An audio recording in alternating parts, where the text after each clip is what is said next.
महाराष्ट्राचेच नव्हे तर संपूर्ण भारताचे मान सन्मान स्वाभिमान आणि ज्यांनी पहिल्यांदा राज्य कसं करायचं, सर्वधर्म समभाव कसा राज्य करताना हाताळायचा संपूर्ण जगाला दाखवून दिले ते रयतेचे राजे, जाणते राजे, महाराष्ट्राचे मान स्वाभिमान छत्रपती शिवाजी महाराज यांना अभिवादन करतो। या स्वराज्याला मुसलमान जीव द्यायला तयार, महार जीव द्यायला तयार, मांग जीव द्यायला तयार, गारोडी जीव द्यायला तयार, आदिवासी जीव द्यायला तयार, 18 पगड जातींचा माणूस जीव द्यायला तयार। आज जीव घेणाऱ्यांची औलाद निर्माण झालेली आहे। म्हणून जे युद्ध आज उभं ठाकले ते 2014चं नव्हे, त्याची मूळ खूप खोलवर आहे, ती मांडणी करण्यासाठी इथं आलो।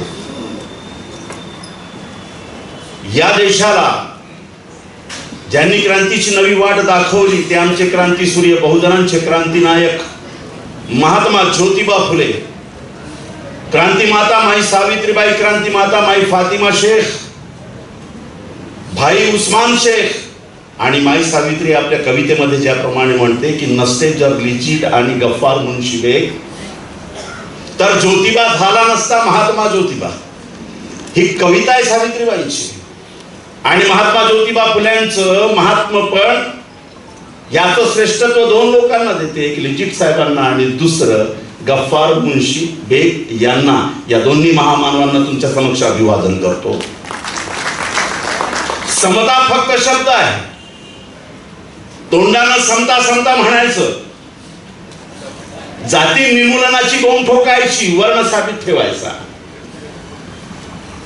या सगळ्या सोंगाड्यांना उत्तर देत असताना समता जर खऱ्या अर्थानं प्रस्थापित करायची असेल तर कायदा करावा लागतो हे ज्यांनी ओळखलं, आणि धर्मांध मंडळी कायद्यासमोरच झुकतात हे ज्यांनी ओळखलं, आणि पहिल्यांदा शासन प्रशासनात एवढंच नव्हे तर समाजात समता नांदावी म्हणून या महाराष्ट्रामध्ये पहिल्यांदाच आरक्षणाचा कायदा करून 1902 मध्ये ज्यांनी सगळ्याच मागासवर्गीयांना त्यांचा धर्म कोणताही असो, जात कोणतीही असो, त्यांना आरक्षण देऊन समतेची एक नवी चालना कायद्याने या देशामध्ये घडविली, ते छत्रपती शाहू महाराज यांना मानाचा मुजरा करतो। 163 रियासतीमध्ये विभागलेला हा भारत देश, लहान मोठ्या पकडून 163 रियासती होत्या। या सगळ्यांना एका संहितेत गुंफून भारत हे सुंदर नाव देऊन एक भारत निर्माण करणारे, श्रीमंत असो वा गरीब, बारका असो वा लठ्ठ, केस असलेला असो की नसलेला, अमीर असो की दुखी असो की सुखी असो, सगळ्यांना ज्याप्रमाणे एक मन है कि सब एक ही सब में खड़े हो गए महमूद आयात, ना कोई बंदा रहा ना कोई बंदा नवाज। म्हणजे कोणीही श्रीमंत नाही, कोणीही गरीब नाही, एका ओढीत सर्व समान आहेत हे तत्व अंगीकारून सगळ्यांना मतदानाचा अधिकार देऊन या भारत देशाचे मालकत्व देणारे ज्ञानसूर्य संविधान निर्माते डॉक्टर बाबासाहेब आंबेडकर यांना अभिवादन करतो। या मंचावर उपस्थित ज्यांच्या हाताने, ज्यांच्या शुभ हस्ते माझ्या पुस्तकाचं प्रकाशन झालं, मी खूप विचार करून पुस्तकाचं टायटल बदललं, फुले शाहू गांधी आंबेडकर का ब्राह्मणी राष्ट्रवाद से संघर्ष, हे सर्व टायटल ठेवलं। मग मला आडपडदा घ्यायचा नाही, लढाई सरळ आलेली आहे म्हणून जे शीर्षक मी तुम्हाला सांगितलं होतं पाटील सर ते बदललं। या पुस्तकाचं अमूल्यपण ज्यांनी जपलं ते माई पाटील साहेबा, तुमचं ऋण व्यक्त करतो। मंचावर उभे असलेले आमचे शेख साहेब, पाटील साहेब, ज्यांच्या अध्यक्षतेत हा कार्यक्रम चाललाय, ते प्राचार्य विश्वास सायनाकर साहेब, मंचावर उपस्थित असलेली सर्व मोठी मंडळी, समोर असलेली सर्व जाणकार मंडळी, मी जाणतो माझ्यापेक्षाही कितीतरी मोठी, कितीतरी अभ्यासू मंडळी समोर बसलेली आहे, तरी तुमच्या समोर मी बोलायला गडचिरोलीवरून आलो। माझं मूळ गाव गडचिरोली, धानोरा या आदिवासी विभागात, मागासवर्गीय विभागात माझा जन्म। 50-100 घरं असतील माहीत मुसलमानांचे, आजूबाजूला वेढा पूर्ण कुंडी माळी तेली महार मानसभार, आमच्या केसालाही धक्का लागला नाही, आमच्या केसालाही धक्का लागला नाही। 1962 ला माझा जन्म आणि अवघ्या 4 वर्षामध्ये मी हिंदू राष्ट्राचा शत्रू ठरलो. 1962 मध्ये माझा जन्म आणि 1966 मध्ये गुरु गोलवलकर यांनी विचारधन नावाचं पुस्तक आणलं. We are our nations brotherhood define पुस्तक आणलं आणि त्यांच्या हिंदू राष्ट्राचा कायम शत्रू म्हणून या मुसलमानाला उभं केलं. त्या मुसलमानाच्या पोराला भारतीय म्हणून तुम्ही आज कोल्हापुरात बोलवलं, तुम्हाला सलाम करतो मी. मित्रांनो, जे घडलंय ते 2014 मध्ये अचानक घडलेलं नाही. या देशामध्ये व्यवस्थात्मक संघर्ष हा पुरातन संघर्ष आहे. तो आपण सकलपणे मांडण्यात कुठेतरी कमी पडतो की काय, अशा माझा चिंतनाचा ध्यास आहे. मुसलमानांना वेगळी पाडण्याची जी खेळी खेळल्या जात आहे ती यशस्वी होते आहे आणि सगळ्या हिंदू राष्ट्राचा हा जो हल्ला आहे त्याच्या केंद्रस्थानी त्यांनी मुसलमानांना ठेवलेला आहे. पण आजच ठेवलं काय, आजच ठेवलं काय हा महत्वाचा प्रश्न आहे. काय आहे भारताचा इतिहास, भारताची संस्कृती ही कुणा एकाची मक्तेदारी कधी नव्हती, कधी राहणार नाही. जगामध्ये कुणा एकाच्या मक्तेदारीची संस्कृती अस्तित्वातच नाही, अस्तित्वात नव्हती, अस्तित्वात राहणार नाही आहे. संस्कृती ही देवाणघेवाणातून जन्माला येते. संस्कृती ही संवादातून जन्माला येते. संस्कृती ही परिवर्तनाच्या प्रत्येक टप्प्यावर आपलं नवं अस्तित्व घेऊन येत असते. संस्कृती औद्योगिक क्रांतीच्या माध्यमातून येते. संस्कृती युद्धजन्य परिस्थितीमध्ये सुद्धा जन्माला येते. संस्कृती दुःखातून सुखातून सगळ्या अंगातून तळातून सुखावून येते. संस्कृती कोणा एकाची मालकी कधी नसते. या देशामध्ये ऊन आलेत, शक आलेत, तुर्की आलेत, मंगोल आले, बौद्ध आले, सगळे आले. सगळ्यांना सोबत घेऊन माझ्या भारतीय संस्कृतीने एक नवं रूप घेतलं, ज्याला समन्वयवादी भारतीय संस्कृती म्हणतो आणि तो आमचा ठेवा आहे. ही कशी निर्माण झाली, चला जाऊया इतिहासाकडे. कशी निर्माण झाली? या देशाची मूळ संस्कृती श्रमकारी संस्कृती आहे, आपण जाणता ते. आणि श्रमकारी संस्कृतीचं अधिष्ठान हे सहकार्यात्मक पद्धतीनंच पुढे जातं. शेती करणारा माणूस, त्याला लागणारं नांगर, त्याचं पशुधन, त्याचं व्यवस्थापन दुसऱ्या जातीकडं. आमचा कापूस विणणारा माणूस, कपडे विणणारा माणूस, कपडे शिवणारा माणूस, कपडे घालणारा माणूस. जाती नव्हत्या आमच्या श्रमकारी व्यवस्थेमध्ये, जाती नव्हत्या. आमचा समाज होता आणि त्या समाजाला आवश्यक असणारे उत्पादन करणारे युनिट्स होते, जाती नव्हत्या. मित्रांनो, आपण पुढे जाऊया. या श्रमकारी स्वरूपाची संस्कृती एक दुसऱ्यावर आधारलेली होती. देवाणघेवाणीतून ती विकसित होत गेलेली होती. याच्यात आपुलकी होती, याच्यात प्रेम होतं, याच्यात बंधुत्व होतं, याच्यात जिव्हाळा होता. काय झालं पुढं आपण जाणता. आर्यांचं आक्रमण आपण जाणता. मग काय झालं, ग्रंथांची निर्मिती झाली. बौद्धांचा धर्म, त्यावेळेस श्रम संस्कृतीचा धर्म हा निसर्गाचा धर्म आहे. ग्रंथांचा धर्म आला आणि ग्रंथांचा धर्म आल्यानंतर पहिल्यांदा लोकशाहीवादी परंपरेला संस्थात्मक परंपरेचं स्वरूप मिळायला लागलं. इथून संघर्ष चालू होतो धर्माचा. 2 प्रकारचे धर्म. एक लोकशाहीवादी धर्म ज्याच्यात पुरोहितशाही नसते आणि दुसरा संस्थात्मक धर्म ज्याच्यात हमखास पुरोहितशाही हेच केंद्रबिंदू असतं आणि ग्रंथाच्या माध्यमातून येणाऱ्या संस्कृतीचा मूळ हा पुरोहितशाहीवरच आधारलेला असतो. मग आमच्या या सगळ्या नैसर्गिक धर्माच्या संस्कृतीमध्ये पुरोहितशाहीनं शिरकाव केला, तुम्ही जाणता. मनुस्मृती आला, तुम्ही जाणता. मग 4 वर्णामध्ये आमची विभागणी झाली. कोणत्या स्वरूपात झाली? ग्रंथाच्या स्वरूपातच झाली ना. आणि या ग्रंथानं आणलेली पुरोहितशाही कशी होती? ब्राह्मण वर्णानं स्वतःकडे सगळं काही ठेवलं, सोबत क्षत्रियांना घेतलं, सोबत वैश्यांना घेतलं आणि मूळ श्रमकारी संस्कृतीमध्ये या देशाचे 18 पगड जातीचे माणसं हे शूद्र ठरवले गेले. केवळ हे ठरवले गेले असते तर चिंतेची बाब नव्हती. या ग्रंथ प्रामाण्य पुरोहितवादी संस्थात्मक धर्मानं अजून एक मोठी कुरघोडी केली. तुम्ही उत्पादन करत असाल तरी तुम्ही तुमच्या उत्पादनाचे मालक होणार नाही, ही केलेली कुरघोडी. आणि या उत्पादनातून जे काही मिळणार असेल ती 3 वर्णांची मक्तेदारी, इथून गुलामगिरीला सुरुवात होते. कुठपर्यंत येतो हा प्रसंग? हा कालखंड येतो बुद्धाच्या क्रांतीपर्यंत. बुद्ध धर्माला येतो आणि बुद्धानं काय मांडणी, कसली मांडणी केली? बुद्धानं सर्वप्रथम आघात केला पुरोहितशाहीवर,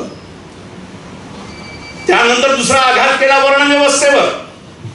मेंढक राजाचं उदाहरण आपण नेहमी घेतो की जेवायला गेलेले होते, घास घेत असताना जिथं बुद्ध बसलेले होते तिथून बघतात की काही श्रमकारी माणसं घामाजलेली आहेत, बसलेली आहेत. विचारलं बुद्धानं मेंढक राजाला की कोण आहेत ते? माझ्या महालात काम करणार आहेत. मग असे का बसतात ते? उपाशी दिसत आहेत. नाही, त्यांनी जे काही केलं असेल त्याचं पेमेंट बाकी आहे. बुद्धानं घास खाली ठेवला, त्यांचं पेमेंट आधी करा, त्यांना आधी त्यांच्या श्रमाचं मोल द्या, नंतर मी जेवणार. पुराणामध्ये आलं एका मुसलमानाला जेवता येत नाही बाजूचा उपाशी असेल तर, आणि पैगंबर म्हणाले एका श्रमिकाचं घाम सुकण्याच्या आधी त्याचा पैशाचा मोबदला द्या, अन्यथा तुम्हाला सगळं हराम आहे. ही मांडणी. मग बुद्धाच्या वेळेस अशा प्रकारे श्रमकारी लोकांना एक अधिष्ठान मिळायला सुरुवात झाली.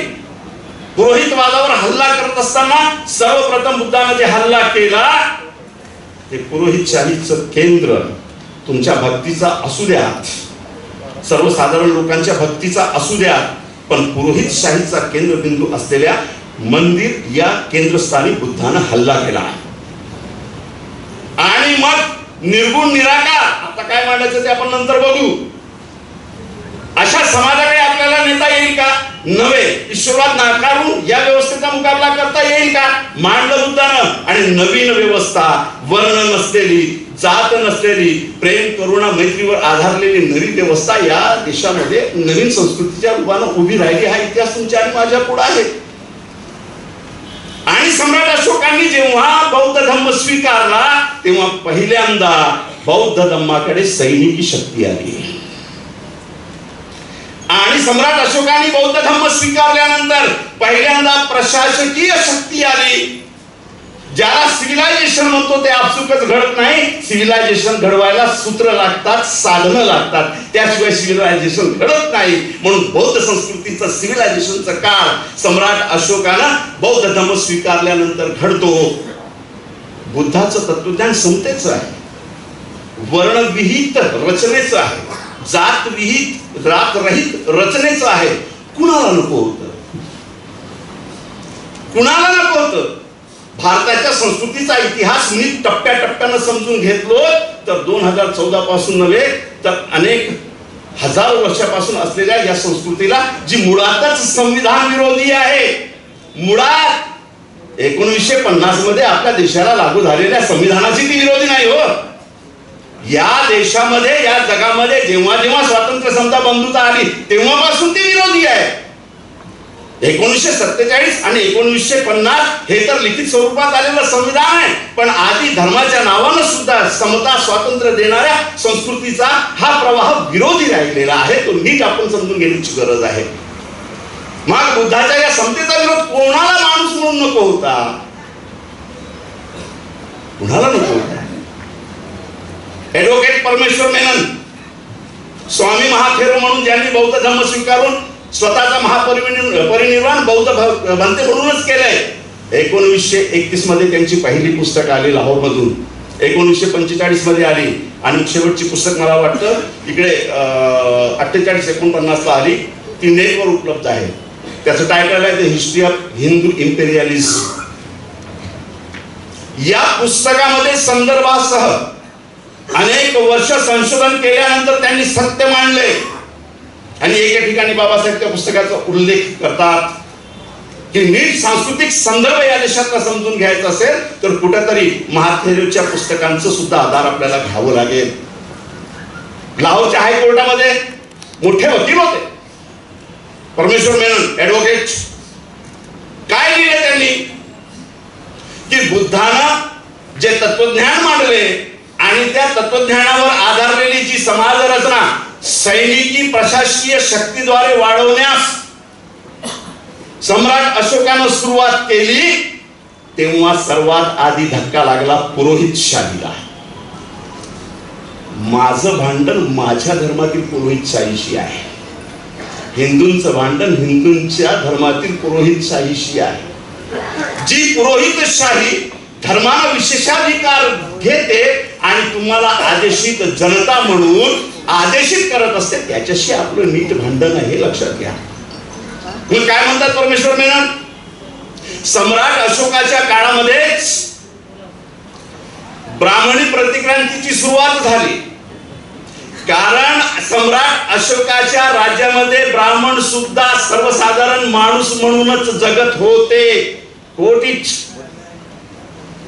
जेवढे अधिकार सर्वांना होते तेवढे अधिकार त्यांनाही होते.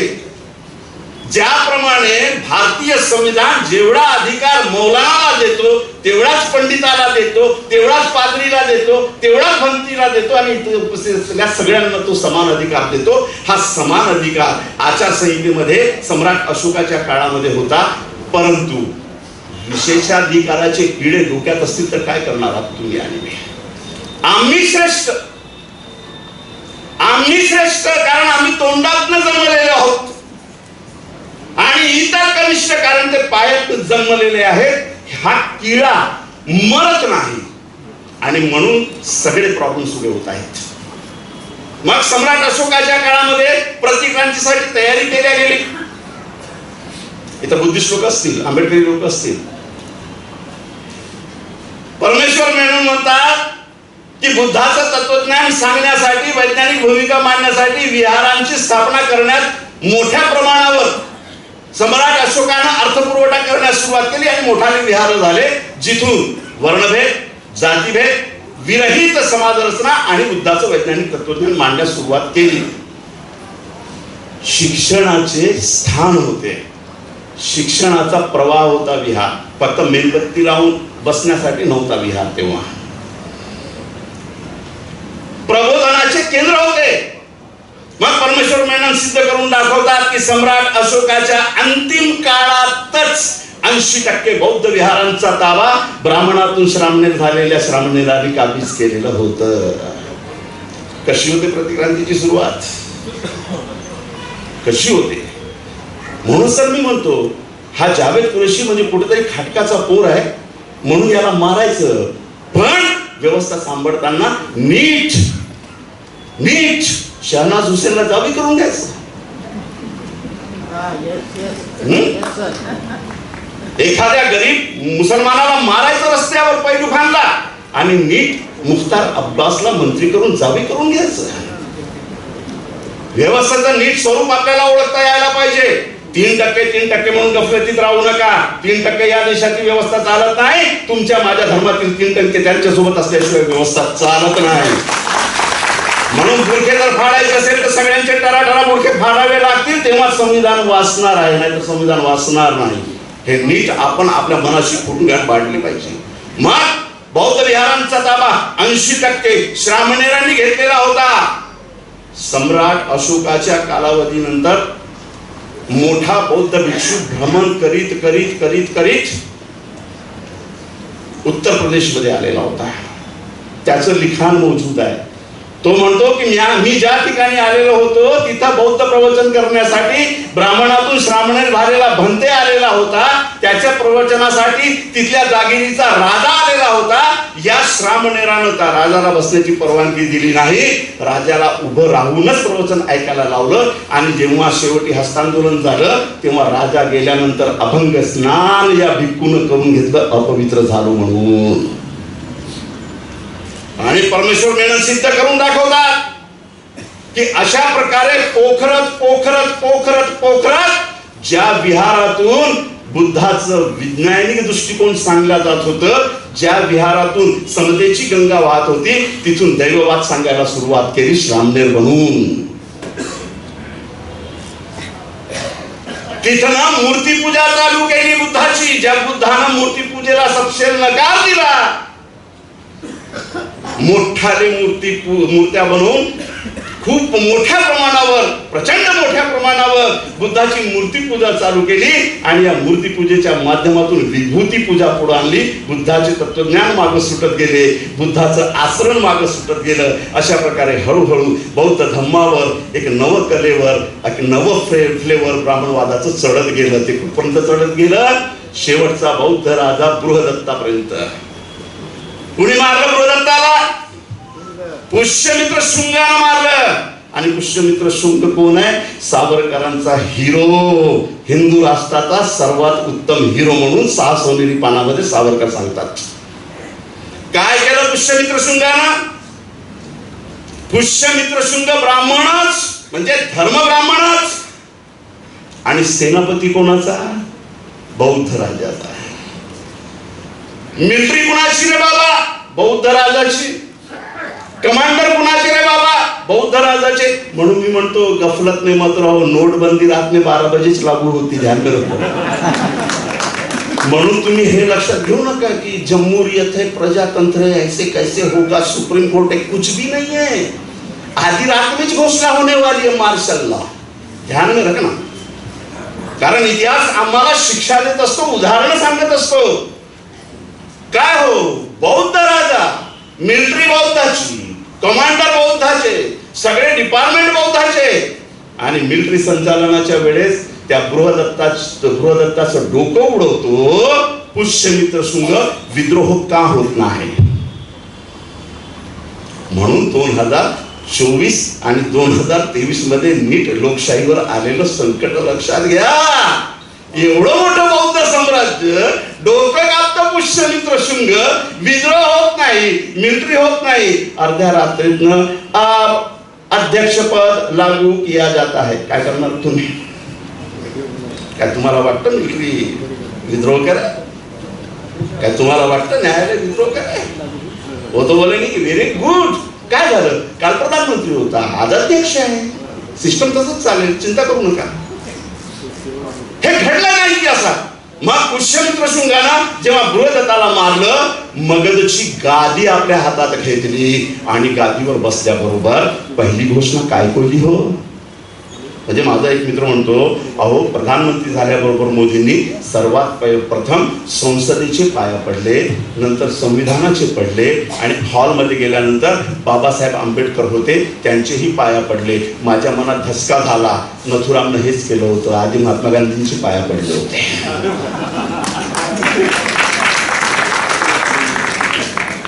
पाया पडले की लई डेंजर आहे, हौतीच डेंजर. का बरं विद्रोह झाला?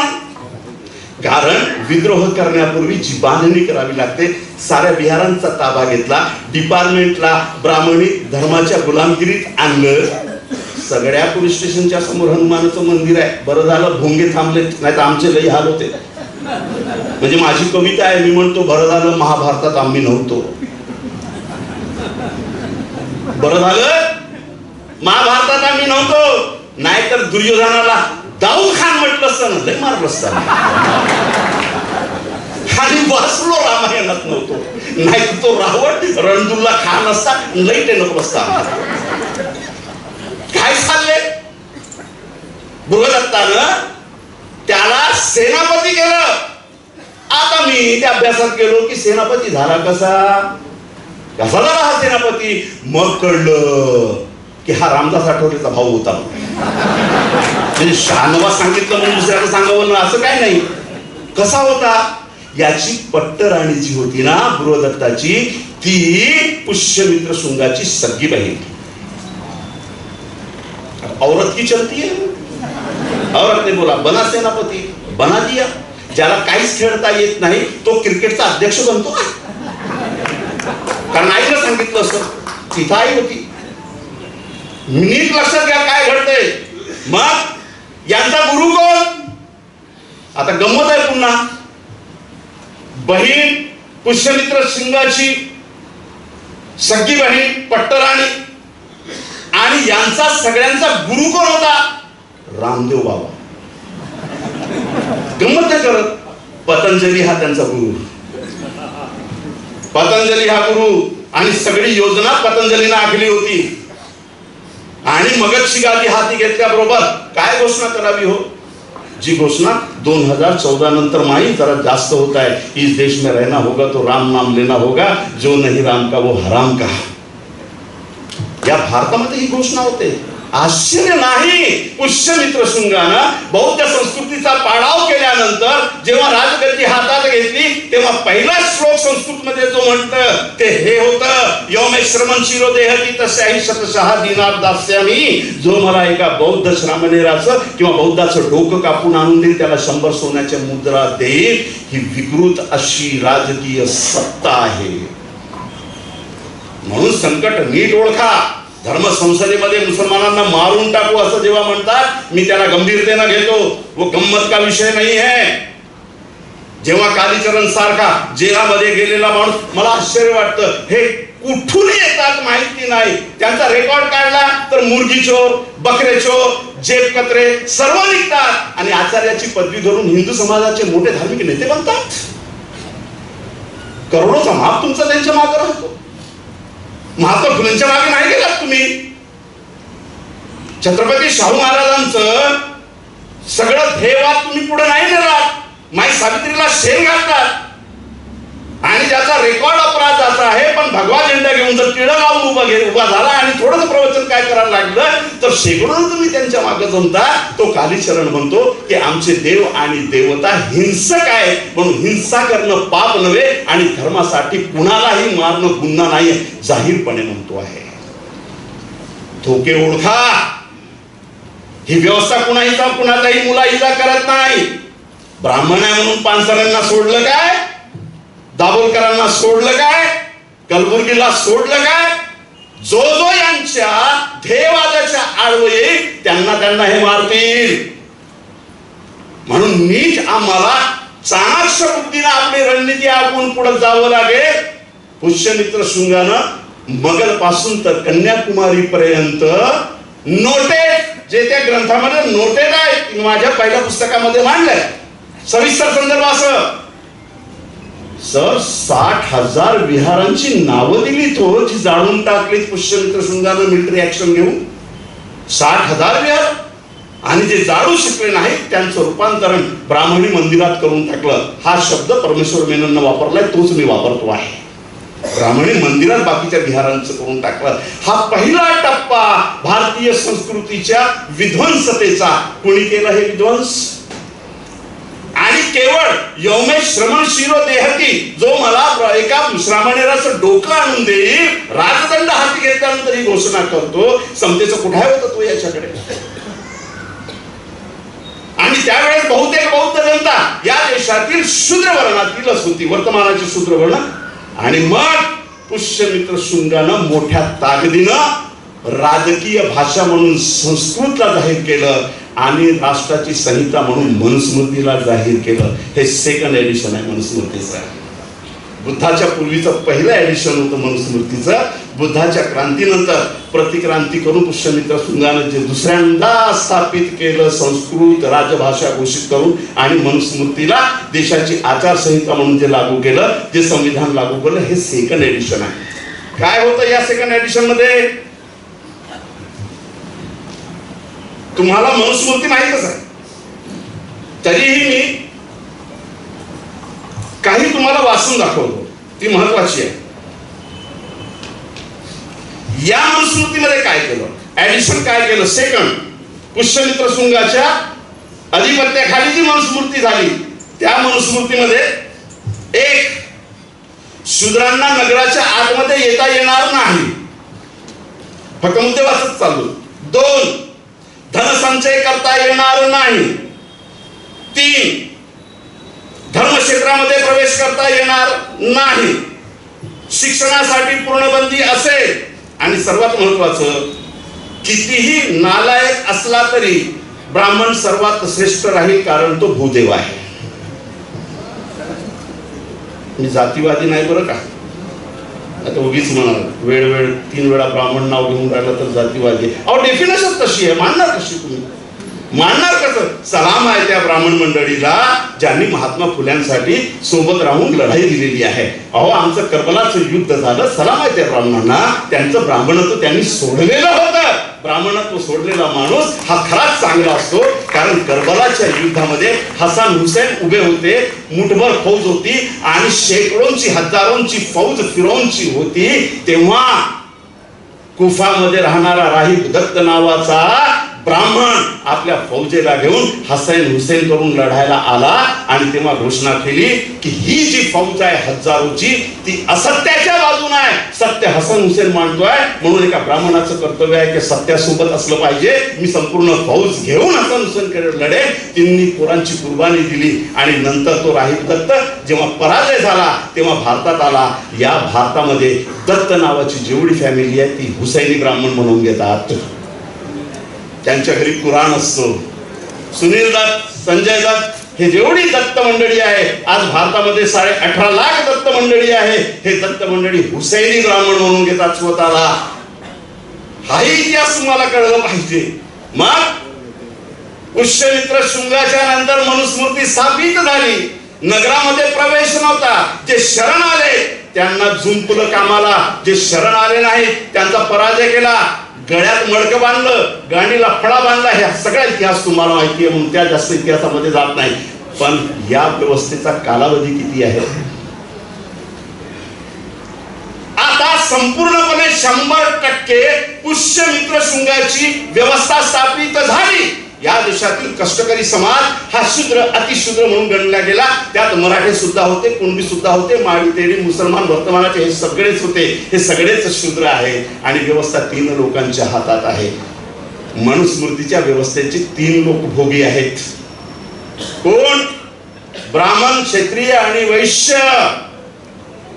या 3 लोकांनी व्यवस्था सांभाळली आणि तेव्हापासून या 3 वर्गांची युती 1950च्या संविधानापर्यंत येते आणि या 3 लोकांची युती 50 नंतर संविधान रद्द करण्याची सुद्धा पहल करते. ते सुद्धा मानणार आहे पुढे. मित्रांनो, 500 ते 600 वर्ष या देशामध्ये पेशवाईपेक्षा कितीतरी भयंकर मनुस्मृतीचं राज्य आहे. आणि म्हणून सावरकर 6 सोनेरी पानामध्ये म्हणतात की आमचा हिंदू राष्ट्राचा हिरो हा पुष्यमित्र शृंग आहे आणि त्याने 600 वर्ष मान सन्मानानं राज्य केलं. धर्म संसदेची स्थापना पहिल्यांदा पुष्यमित्र शृंगानं केली आणि राज्याचे सर्व निर्णय घेत असताना चुकीचे जरी असतील तर ते धर्म मान्य कसे आहे हे करण्याचं कार्य धर्मसंसद करत होतं. धर्मसंसदेची पहिल्यांदा स्थापना पुष्यमित्र शृंगानं केली आणि या पुष्यमित्र शृंगाचं शूद्रातिशूद्रांवर अत्याचाराचा कालावधी हा 600 वर्षांचा आहे. 600 वर्ष ब्राह्मणवादाला चॅलेंज करणारा एकही पुरोगामी चळवळीचा एकही बिंदू या देशामध्ये नाही. 600 वर्ष शेतकरी कसा जगला असेल, महार माणसांबार कसे जगले असतील, धोबी नावी कसे जगले असतील, वडल शिकलगार कसे जगले असतील विचार करा. नगरामध्ये प्रवेश नव्हता, व्यवस्थित कपडे घालण्याचे परवानगी नव्हती. दहीर नावाचा राजा होता, 549 560च्या जवळपास दहीर. त्याचं उदाहरण किती भयानक आहे. जाट, ज्या स्वतःला जाट म्हणून घेतात. मला एक उदाहरण आठवलं ते जाटांवरती की जाट आणि बनियेचं भांडण होतं आणि जाट आडदांड असतो 6 फुटाचा, पण जो वैश्य असतो तो चपळ असतो. तो पटकन त्या जाटाच्या टांगेमध्ये शिरतो आणि त्याला पाडतो, त्याच्या छातीवर बसतो आणि 2 बुक्के लगावतो त्या जाटाला आणि मग छातीवर बसूनच बनिया खूप रडायला लागतो, जोरजोरानं, खूप जोरजोरानं रडायला लागतो. आजूबाजूचे माणसं म्हणतात, अरे पागल हो गया, तूने तो गिरा दिया जाट को, उसके छाती पे बैठ गया, तू तो विजय हो गया और तो बुक्के भी मार दिया, अब रोता काय को इतना? ये सोच के रो रहा हूं. बोले मार तो दिया तो, लेकिन इसके छाती पर से उतरू कैसे, और अगर उतरूंगा तो ये जाट मुझे कितना पद आएगा, ये सोच के रो रहा हूं. लक्षात घ्या या उदाहरणावरून की कोणत्या पद्धतीनं तुमचं माझं जाट केलेलं होतं. त्यावेळेस जाटांना नगरात प्रवेश नव्हतं आणि दहीर राज्याचा आदेश पडलेला आहे संस्कृतमध्ये की या जाटांनी स्वतःची चपला जे काही असतील ते डोक्यावर ठेवायचं आणि सोबत कुत्रे ठेवायचे आणि कुत्रे ओरडल्यावर कळलं पाहिजे की जाट आले. नगरामध्ये न येता बाहेरून जायचे. त्यांची सावली सुद्धा नगराच्या आतमध्ये असलेल्या या तिन्ही वर्णाच्या लोकांवर पडता कामा नये, ही राजकीय अट होती हो. अनेक अटींचा उल्लेख करता येईल, पण वेळ काळ पाहू जाता तेवढा खोलात शिरणार नाही. मग 600 वर्ष या भारतामध्ये केवळ एक संस्कृती नांदते आहे, मनुस्मृतीची संस्कृती. मानव वंशशास्त्राचा एक सिद्धांत आहे, एखादे गुण सतत वाहत आले तर त्याचे जीन्स तयार होतात. बाकी तुम्ही समजदार आता, कोल्हापूरकर जास्त सांगत नाही. असली संस्कृती नांदवायची, याचे जीन्स तयार झालेत का काही लोकांच्या मेंदूमध्ये, तोही विचार करण्याचा मुद्दा आहे. मग 600 वर्ष या देशामध्ये ब्राह्मणवादाला चॅलेंज करणारा कोणीच नाही. आणि ही घटना आहे 300 वर्षापूर्वीची. 300, 400, 500, 600, 7वे इसवी सन, 7व्या मध्ये या भारतामध्ये नवीन एक क्रांतीचं बीज येऊन पडत आहे. काय घडत आहे? 7व्या वर्षामध्ये, 7व्या शतकामध्ये अरबस्तान मध्ये एक नवी क्रांती घडते आहे पैगंबर मोहम्मदांच्या रूपानं. तुम्हाला वाटायला पाहिजे आणि समजायला पाहिजे की पैगंबर मोहम्मदांचं संपूर्ण आंदोलन पुरोहितशाहीच्या विरोधात आहे. मक्कामध्ये 360 मूर्त्या होत्या, त्याच्यापैकी लात, मनात, उजमा प्रमुख होत्या. पुरोहितशाहीचं वर्चस्व होतं आणि देवता तेच बोलणार जे पुरोहित सांगणार. इतरांसोबत देवतेचा संपर्क नव्हता, डायलॉग नव्हता. तो डायलॉग फक्त यांच्याशीच ती करत असे त्या देवता, आणि हेच काय ते सांगणार. ही व्यवस्था पैगंबरांच्या प्रबोधनाच्या पूर्वीची. आणि अरबस्तानमध्येही ब्राह्मण, क्षत्रिय, वैश्य आणि शूद्र वर्णाची स्थापना आहे. माहित आहे का हे? सावरकरांनी 2 लोकांना हिरो आणलंय. एक पुष्यमित्र शुंग आणि त्याचा सुपर हिरो राजा दहिसार. हा कुठला आहे? हा इराणचा आहे. आणि इराणमध्ये पहिल्यांदा सफल चातुर्वर्ण्याचा प्रयोग केल्याचा गौरव आपल्या सासूनिरीपणामध्ये सावरकर करतात. आणि याची संपूर्ण चातुर्वर्ण व्यवस्था इस्लामच्या सुफींनी उद्ध्वस्त केलेली आहे. तो इतिहास मी सांगतो. म्हणजे आज मुसलमान मंडळी पाहून मला मोठा आनंद झाला. प्रबोधनाच्या चळवळीमध्ये मुसलमानांनी यायला पाहिजे. बेनू सरांपासून तर मी डोक्यावर केस असेपासून तर डोक्यावरचे केस जाईपर्यंत ओरडून सांगतो. त्याची फळं आता मिळायला लागली की मुस्लिम सुद्धा आता चळवळीत यायला लागले. त्यांना सर्वात मोठा धोका त्यांचं नागरिकत्व अमित शहा हिरावून घेतो की काय हे आहे. असो, कोणत्याही कारणास्तव ते चळवळीमध्ये येत आहे, हा महत्वाचा गाभा आहे. पण मुसलमानांना तरी त्यांचा इतिहास माहिती आहे का? तो इतिहास माहित नसल्यामुळे सगळी गडबड होते. तुमचाही इतिहास बहुजन क्रांतीचा इतिहास आहे हे तुम्हाला मांडावं लागेल, जे सत्य आहे. जोपर्यंत मुसलमान समाज या भारतातील हे मानत नाही की आम्ही औरंगजेब जाफरची औलाद नाही, तर महात्मा ज्योतिबा फुले सांगतात त्याप्रमाणे मोहम्मद झाला जहा मर्द खरा त्या गेले संसारा सत्यासाठी खोटा धर्म सोडा सांगे जगताला जन्म घालविला विषापायी आर्य धर्म भंड इस्लामे फोडिले ताटात घेतले भेद नाही कुणबी माळी तेली महार मांगाशी छातीशी दावी ती गेली बंधू मस्जिदीत नाही ती समता दावी ती म्हणून इस्लाम नावे बोंब मारती आर्यभट ब्राह्मण महात्मा ज्योतिबा फुले.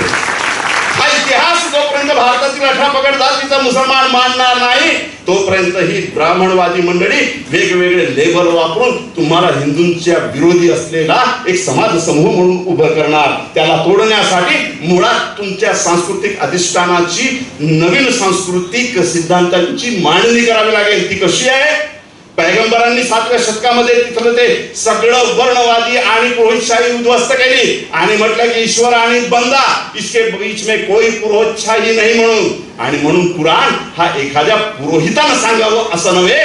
कुराणाची लँग्वेज बहुसंख्याक लोकांच्या अरबीची आहे. साधारण माणसाला समजावं या भाषेमध्ये कुराण आलंय. आणि कुराणाची पहिली आयत जी आली ती अशी आली की इकरा बिस्मिकल लजी की उठ मानवा वाच शिक्षण घे.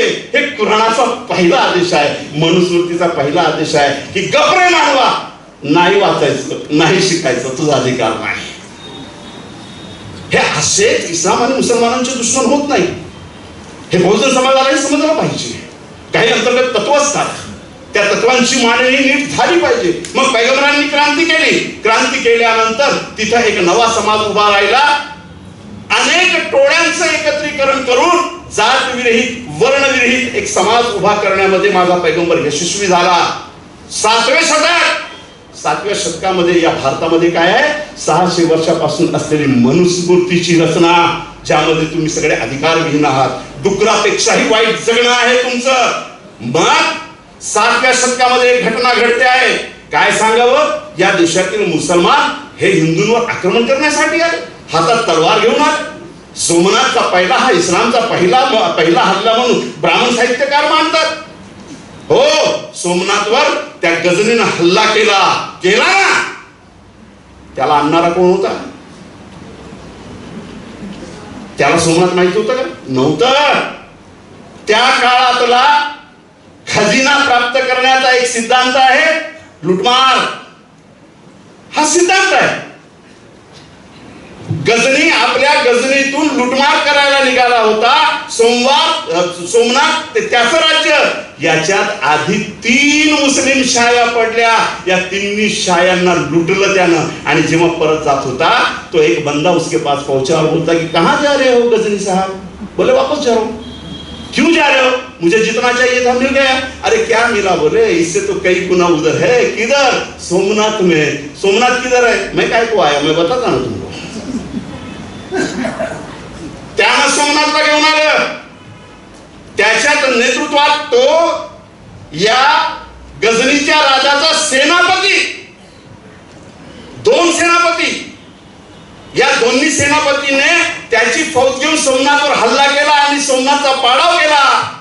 एका सेनापतीचं नाव टिळक आणि दुसऱ्याचं नाव रायसौंदी. किती इतिहासाची करप्ट केलेली पानं उडवून दाखवावी तुम्हाला. सोमनाथवर हल्ला करणाऱ्या गजनीचे फौजेचे दोन्ही मुख्य सेनापती हिंदू. आणि जेव्हा सोमनाथचा पाडाव करून गजनी परत गेला तेव्हा गजनीचा मांडलिक राजा म्हणून या टिळकानं अनेक वर्ष राज्य केलं सोमनाथवर. काय भांडण होतं? तिथल्या पंड्यांसोबत याचं भांडण होतं. हाही पंडा होता म्हणून हा तिकडे जाऊन त्याला घेऊन आला. हे ते सत्य आहे. मग 7व्या शतकामध्ये जी क्रांती झाली अरबस्तानमध्ये, त्याच कालावधीमध्ये इराणमध्ये क्रांती झाली.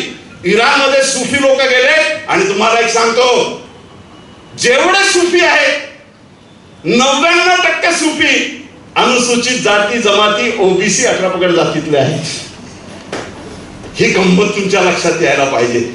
आणि मॅक्झिमम सुफींचे शत्रू हे मुस्लिम सुलतान राहिलेले आहेत. त्यांनी हत्या केलेली आहे सुफींची. कारण सुफींचा लढा हा लोकांचा लढा होता. म्हणून सत्ता ही कशी असते याची पाळीमुळे आपण खोदली पाहिजे. इराणमध्ये त्या दशासचा पराभव केला, चातुर्वर्ण व्यवस्था उद्ध्वस्त केली आणि तिथं समतेची व्यवस्था, इस्लामिक व्यवस्था किंवा मुसलमानांची व्यवस्था म्हणून स्थापित केली. पण अवघ्या 70 वर्षामध्ये तिथंही प्रतिक्रांती झाली आणि तिथं या सुफींना मारण्यात येऊ लागलं. त्यांचा संहार करण्याचा आदेश निघाला. तेव्हा हे सगळे सुफी भारतात आले. अशा प्रकारे 7व्या शतकाच्या शेवटी मुसलमानांचं पदार्पण भारतात होतो आहे. 7व्या शतकापूर्वी एक चिमणी सुद्धा मुसलमान नावाची या भारतामध्ये नाही. मग जेव्हा हे सुफी संत भारतात आले, यांना प्रवेश होता का नगरामध्ये? नव्हता. काय ठेवा होता यांच्याकडे, या सुफींकडे? एकेश्वरवाद होता. काय ठेवा होता या संतांकडे? समतेवर आधारलेली व्यवस्था होती. काय होतं या सुफींकडे? अस्पृश्यता नसलेली एक मानवी व्यवहाराची देणगी होती. काय होतं या सुफींकडे? कुराण प्रणित समतेचं तत्वज्ञान होतं. हे जेव्हा घेऊन 7व्या शतकामध्ये भारतात आले तेव्हा गेलेत कुठं? त्याची मांडणी मी नीट या पुस्तकात करून ठेवली. टायटल आहे भारत बहुजनांचा इस्लाम स्वीकारण्याचा सामाजिक इतिहास, संदर्भासह वेळ आणि काळानुसार मी सगळी मांडणी करून ठेवलेली आहे. 7व्या शतकामध्ये सुफी जेव्हा येतात तेव्हा ती प्रबोधनासाठी अस्पृश्य ठरलेल्या शूद्र समाजामध्ये जातात. ही आहे भारतामध्ये नव्या संस्कृतीचा उदय. ब्राह्मणवादाला चॅलेंज करणारी बुद्धानंतरची ही शक्ती. नीट लक्षात घ्या. 600 वर्ष पुष्यमित्र शृंगाच्या मनुस्मृतीचं राज्य आहे ताई. कुणी बोलायला तयार नाही, कुणी त्याला उत्तर द्यायला तयार नाही. सुफी आले आणि सुफींनी अनुसूचित जाती, जनजाती, आदिवासी यांच्यामध्ये प्रबोधनाची सुरुवात केली. कारण ज्याप्रमाणे हॅवेल म्हणतो the spiritual teachings of Islam मध्ये की शक आणि हून आले, त्यापेक्षा मुसलमान सुफी वेगळे आले. कारण मुसलमान सुफींकडे एक नियोजित व्यवस्था होती, त्यांचे नियम होते जे अस्पृश्यतेच्या विरोधात होते, त्यांचे कायदे होते. एक त्या काळच्या उत्कृष्ट सिव्हिलायझेशनची संस्कृती घेऊनच सुफी या देशामध्ये आले. सुफींनी काय केलं आता गमतीशीर सांगतो मी तुम्हाला. सुफींनी बहुजनामध्ये प्रबोधनाची चळवळ चालू केली आणि प्रबोधनाची चळवळ चालू करत असताना या सुफींच्या तत्वज्ञानाची भाषा कोणती होती? या सुफींच्या तत्वज्ञानाची भाषा होती जनभाषा. आणि म्हणून आज सकाळी मी मांडलं इस्लामपूरला की सांगावं या भारतामध्ये महाभारताचा पहिला देशी भाषांतरण कोणी केलं? गौरचा बादशाह महमद शाह यानं पहिलं भाषांतरण केलं. सांगावं या देशामध्ये रामायणाचं पहिलं भाषांतर कोणी केलं? मुसलमानानं केलं. आणि हेही सांगावं की देशी भाषामध्ये भजन करण्यास मनाई होती, लिहिण्यास मनाई होती. तेव्हा श्रीकृष्णावर सर्वात जास्त ब्रिज भाषेमध्ये किंवा खडी हिंदी भाषेमध्ये सर्वात आधी भजनावधी लिहिणारा कोण? सांगावं आपण. रसखान हा कृष्णाची सर्वात आधी बोली भाषेमध्ये भजनावली निर्माण करणारा सुफी संत. हे तुम्हाला सगळं माहित असलं पाहिजे. मुसलमान म्हणजे बाबर और औरंगजेब की औलाद, बस एवढंच. म्हणजे मी सकाळला सांगितलं की मी लहानपणी मदरशात गेलो, 5व्या वर्षापर्यंत मदरशात शिकलो. त्या मौलानाने मला कलमा शिकवला, नमाज कशी पडायची शिकवली. आई शपथ कोणत्याही हिंदू बद्दल द्वेष शिकवला नाही. आई शपथ कोणत्याही धर्माबद्दल त्या मदरशामध्ये टीका झालेली नाही, आजही होत नाही. थकला योगी थकला कॅमेरे लावू लावू, आपले सैनिक बसून बसून थकला. मदरशाच्या चोही बाजूने कॅमेरे लावले. एक सुद्धा मदरसा असं मिळाला नाही की जिथं हिंदूंच्या बाबतीत किंवा कोणत्याही धर्माबद्दल वाईट शिकवल्या जात असेल. कारण तिथं शिकवणारा मौलानाच शिक्षित नसतो जास्त, हे लक्षात घ्या. आमचं गोडबंगाल वेगळं आहे. माझं पुस्तक आहे मुसलमानातील ब्राह्मणवाद आणि मागासवर्गीय मुस्लिमांचं शोषण. लई बोंबरले होते. मी म्हटलं बोंबलो मत, मधुमक्के के छत्ते ने हाथ डालना है तो तेल वेल पहले लगा के रखना पड़ता, मेरे पास में सब बंदोबस्त है. म्हणून इस्लामचाही चांगला अभ्यास केला. आणि तुम्हाला सांगतो अभ्यासच केला नाही तर तुमच्या कृपेनं, माईच्या आशीर्वादानं 2016 मध्ये मी हजला सुद्धा जाऊन आलो. त्या संतावादी पैगंबरांच्या त्या ठिकाणी मथा टेकून सुद्धा आलो. मित्रांनो, ही सगळी मांडणी करत असताना प्रचंड ताण पडतो डोकावर, पण तो सहन करण्याची शक्ती जर कार्यकर्त्यामध्ये असेल तर समाज बांधणीसाठी, निधड्यासाठी न जातो. माझं बोलवं म्हणजे माझं हे होणार नाही का? पानसरे होणार नाही का? माझं दाभोलकर होणार नाही का? ते झाल्याशिवाय क्रांती पुढंच जात नाही ना. करणार काय? ते नाही झालं तर क्रांती पुढंच जात नाही ना. ती गेली पाहिजे. डरपोक लोग थोड़ी क्रांती करते हैं. डरपोक लोग तो जीने की कोशिश करते हैं. जीते तो सभी, जीने की कोशिश करते हैं. जीने को जीना बड़ी बात होती है. म्हणजे कसं आहे, सकाळला उदाहरण सांगितलं आमच्या मुसलमानांचं. एका घरी चोर बसतो, चोरी करतो, त्याला मालक पकडतो आणि हाणतो. तो चोर म्हणतो मारो मत. हा मालक म्हणतो तू किसके घर में चोरी करने को आया मालूम क्या? तो चोर म्हणते नाही, पठाण का घर है वर. अबे पठाण के घर में तू चोरी करने को आया. अजून 2 मारतो. हा चोर म्हणतो मारो मत, मैं भी पठाण हूं. गमत पुढा आहे. मैं भी पठाण हूं. हा पठाण अजून दावा देतो. तुम्ही खूप उंची गाठलीत सर. मुसलमानाला तुमच्यासारख्या शेखाची गरज आहे. तुमचं पठाण होऊ नये एवढी विनंती आहे. काय झालं? हा पुन्हा दावा देतो घरमालक. वे बोले मेरी बेइज्जती करती, पठान का कितना बड़ा नाम है और तू पठानों के चोरी करता है, अजून त्याला हाणतो आणि म्हणतो की तेरे को तो पुलिस स्टेशन में दूंगा, पुलिसों के हवाले करूंगा. तो चोर म्हणतो की नहीं गरीब हूं जाने दो. अबे नहीं, गरीब होकर भी पठान की बेइज्जती की, नाम की बेइज्जती की. आमच्याच नावाला घेऊन मोठं संकटमय वातावरण असतं. नाम पठाणालाही तेच वाटलं की या चोरानं बेइज्जती केली पठाण असून. तेरे को पुलिस स्टेशन में दूंगा, नहीं छोड़ दो, नहीं दूंगा, ठेव तेरे को बांध के रखता. आणि त्याचे दोन्ही पाय पलंगाला करकचून बांधतो, पोलीस स्टेशन मध्ये जातो आणि म्हणतो कोल्हापूरच्या पिया साहब मैंने चोर पकड़ा पठान तूने, कहाँ पे है? घर में. अबे पठान तू इधर चोर उधर, वो तो भाग जाएगा. नहीं भागेगा. अबे कैसे नहीं भागेगा? तू इधर चोर उधर, भाग जाएगा. नहीं भागेगा. साले के दोनों पैर पलंग से पक्के बांध के रखे. Very good Pathan. और हाथ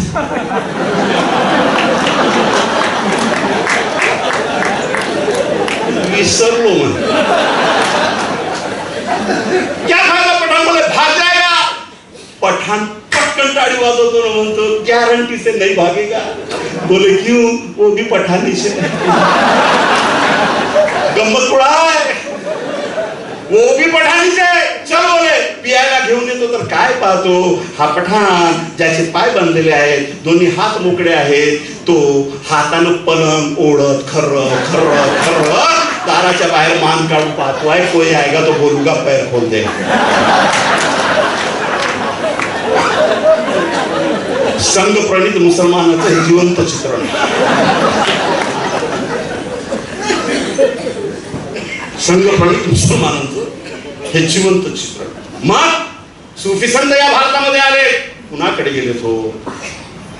कुंड्याकडे गेलेत, तेल्याकडे गेलेत, माल्याकडे गेलेत, मातीकडे गेलेत, सांभाराकडे गेलेत आणि म्हणलं की आमच्याकडे हे कुराणाचं तत्वज्ञान आहे, ज्याच्यात ईश्वर आणि तू याच्यात काही बंदिस्त नाही आणि तुला देवळात जाऊ देत नाही का? त्यांची मर्जी, त्यांचा धर्म त्यांना मुबारक असो. अरे मी तर कुराण देऊन तुझ्या बरोबर इबादतीला बसतो रे. अरे तुला शिव देत नाही का ग्रंथाला? तुला मारतात का? माझ्या बरोबर बस, एकाच ताटात घेऊन बसतो रे. तुला हाणतात का? जाऊ दे, मी तुझ्या सोबत आहे एका ग्लासमध्ये पाणी प्यायला. मित्रांनो, अशी इस्लामिक संस्कृती या भारतामध्ये येते आणि 18 पगड जातीची माणसं मुसलमान होतात. हा आहे भारताच्या मुसलमानांचा इतिहास. कोणत्या शतकापासून? 7व्या शतकापासून. ब्राह्मणी साहित्य आणि ब्राह्मणी साहित्यकार आणि आरएसएसचे साहित्यकार म्हणतात कि मुसलमान औरंगजेब बाबर की औलाद है, तलवार लेकर हाथ में आए. आणि ते कालावधी धरतात 12वं शतक. मी त्यांची उभी आडवी चिरफाड करत असताना संदर्भासह मांडणी केली की 12व्या शतकापर्यंत खानेसुमारी नावाचा एक जनगणनेचा आधार होता. त्या काळामध्ये खानेसुमारी किती गावं, किती परगणे, त्याच्यात मशिदींचा आणि मंदिरांचा उल्लेख आहे. अहो 3 वर्ष फारसीची पुस्तकं वाचत ते संदर्भ ग्रंथ शोधले. फारसीचा प्रमुख हिस्लॉप कॉलेजचा नागपूरचा 80-86 वर्षांचे म्हातारे डॉक्टर सैफुल्ला खान, त्यांचे हाथ पाय थरथरत होते. त्यांना म्हटलं की मुझे ये सारे रेफरेंसेस चाहिए, मेरे सर पर ये बोझ परकीय होने का जो इस व्यवस्था ने लादा है, मुझे मेरे जमीन में गड़ी हुई ये सारे रूट्स नहीं दिखाई देते. माझी नाळ कुठं गडली ते मला समजत नाही. मला माझी नाळ शोधायची, मला सांगा. त्यांनी म्हटलं की है मेरे पास में. जेव्हा त्यांनी अलमारी उघडलं, हातात मावणार नाही एवढे फारसीचे ग्रंथ, अर्धे ग्रंथ उधळीनं खाल्लेले, अर्ध्या ग्रंथावर सगळ्या जाळे पसरलेले. कोई भी मुसलमान पढ़ने के लिए आता नहीं. मुसलमान पढ़ने के लिए आता नहीं, ये ऐसी पढ़े है. त्यांनी जे रेफरन्सेस दिले ते पुस्तकात रेफरन्सेस मांडले. 7व्या शतकामध्ये एक ग्रंथ आलाय खंडखडाव. वेळ देताय ना मला? बोलू ना? नाही, मुसलमान म्हणून कन्सेशन द्या असं म्हणतो. अल्पसंख्याक मित्रांनो, 7व्या शतकामध्ये एक ग्रंथ येतो खंडखडाव संस्कृत मधला. आणि या खंडखडावमध्ये काय मांडणी केलेली आहे? पाटील तो पाटील, तो उंबाठे, तो वाट, समुद्र गमन केला की जिवंत नरकात जाईल. समुद्र गमनाची बंदी करणारा 7व्या शतकातील पहिला ग्रंथ खंडखडाव. काय घडलं या ग्रंथानं? या ग्रंथानं अमुक वर्षाचं राज्य होतं. नाशिक ते असा परगणा. अबू सैराब नावाचा एक मोठा फिलॉसॉफर आणि नाविक या भागात आलेला आहे. त्याची आत्मकथा ठेवलेली आहे. अत-सिरातुल मुत्तकीन नावाची फारसीमध्ये. त्याच्यामध्ये तो नमूद करतो की मी 7व्या शतकाच्या शेवटच्या काळामध्ये नाशिक पर्यंत आलेलो आहे, जिथं चोळ राजाचं राज्य होतं. आणि हा चोळ राजा म्हणजे दुसरा तिसरा कोणी नसून अमोघ वर्ष 3 आहे. या अमोघ वर्षानं 7व्या शतकामध्ये मशिदी बांधण्यासाठी स्वतंत्र विभाग भारतामध्ये उघडलेला आहे. बोला रे, या रे संघांनो, बोला. मान्यवरांनो, 7व्या शतकामध्ये अमोघ वर्ष नावाचा राजा हा मशिदी बांधण्यासाठी आपल्या राज्य विभागामध्ये आदेश काढतो. हुनरमंद नावाचा विभाग उघडतो आणि अफगाणिस्तान मधून दाऊद इब्राहिम नव्हे बरं का, अबू दाऊद नावाचा माणूस बोलवतो, त्याला बसवतो आणि त्याला संपूर्ण राजकीय संरक्षण देतो, आर्थिक संरक्षण देतो ताई, आणि आदेश काढतो की ज्यांना मुसलमान व्हायचंय त्यांनी येऊन या विभागामध्ये मुसलमान व्हावं. कुणी काढला हा आदेश? कुणी काढला? अमोघ वर्ष 3 न आदेश काढला. तो आदेशही माझ्या पुस्तकात दिलाय संदर्भासह. का काढला त्यानं आदेश? कारण ब्राह्मणांनी ग्रंथ लिहून जसं जाहीर केलं की समुद्र गमन हे पाप आहे. विदेशी व्यापार कोलमडला. नाविक मिळत नव्हते, जहाज बांधणीसाठी लोक मिळत नव्हते, अस्पृश्यता होती. मग नाविक बांधणीचा कारखाना याच विभागाच्या बाजूला उघडण्यात आलं आणि सगळे नाविक कामगार हे मुसलमान झाले. अमोघ वर्षानं स्वतः राजकीय आदेश काढला की जो मुसलमान होईल त्याला संपूर्ण सुरक्षा देण्यात येईल. 7वे शतक, 8वे शतक, 8व्या शतकामध्ये एक नवीन प्रोसेस चालू होते आहे. 8व्या शतकामध्ये जवळपास 30 ते 35 सुफी भारतात येत आहेत. 9व्या शतकामध्ये येत आहेत. 12व्या शतकापर्यंत खानेसुमारीनुसार या देशामध्ये 32% मुसलमान आहेत. भारतीय संस्कृतीची मुळं नीट लक्षात घ्यायला पाहिजे आपण. 32% मुसलमान या भारतामध्ये 12व्या शतकामध्ये असल्याची नोंद आहे. या 32% मुसलमानांपैकी 100% मुसलमान अनुसूचित जाती, जनजाती, आदिवासी, ओबीसी मधून धर्मांतरित झालेले आहेत. Chapter number 1. आता चॅप्टर नंबर 2. हे मुसलमान जरी झाले तरी यांच्या वस्त्या नगराच्या बाहेर आहेत, कारण राज्य शासन आणि शासन मनुस्मृतीवर चालणार आहे. म्हणून मुसलमानांच्या बहुतेक वस्त्या ह्या महारांच्या वस्त्याच्या बाजूला दिसतात, कुणबीमाळी देवींच्या वस्त्याच्या बाजूला दिसतात. कारण मुसलमान झाले तरी नगरामध्ये प्रवेश नव्हतं, कारण व्यवस्था ब्राह्मणी होती. पण मुसलमान झाल्याबरोबर अस्पृश्यतेतून मुक्ती व्हायची, न्यूनगंडातून मुक्ती व्हायची. हा सगळा डोलारा 12व्या शतकापर्यंत बरोबर चाललाय. 12व्या शतकामध्ये एक वेगळी कलाटणी पडते. 12व्या शतकामध्ये मुसलमानांची राजनैतिक शक्ती येत आहे. सत्ताधारी वर्ग भारतामध्ये येतो आहे. एक लक्षात ठेवा, 12व्या शतकापर्यंत झालेले मुसलमान अनुसूचित जाती, जनजाती, ओबीसी मधून आहेत. म्हणून कालचा सुनील चांभार होता, कलमा पडून सलीम झाला, तरी व्यवसाय मात्र चांभाराचाच राहिला. कालचा रमेश रहमत खा झाला, नागी होता, मुसलमान झाला, ब्राह्मणवादाच्या जातातून मुक्त झाला, धंदा मात्र नाब्याचाच राहिला. कालचा सुनील सलीम होऊन कसाब झाला, मशिदीत जायला मिळालं. अरे मानसिक न्यूनगंडता जायला पाहिजे ना. सुनील होता तेव्हा लाताना हाणायचे हो, चिड.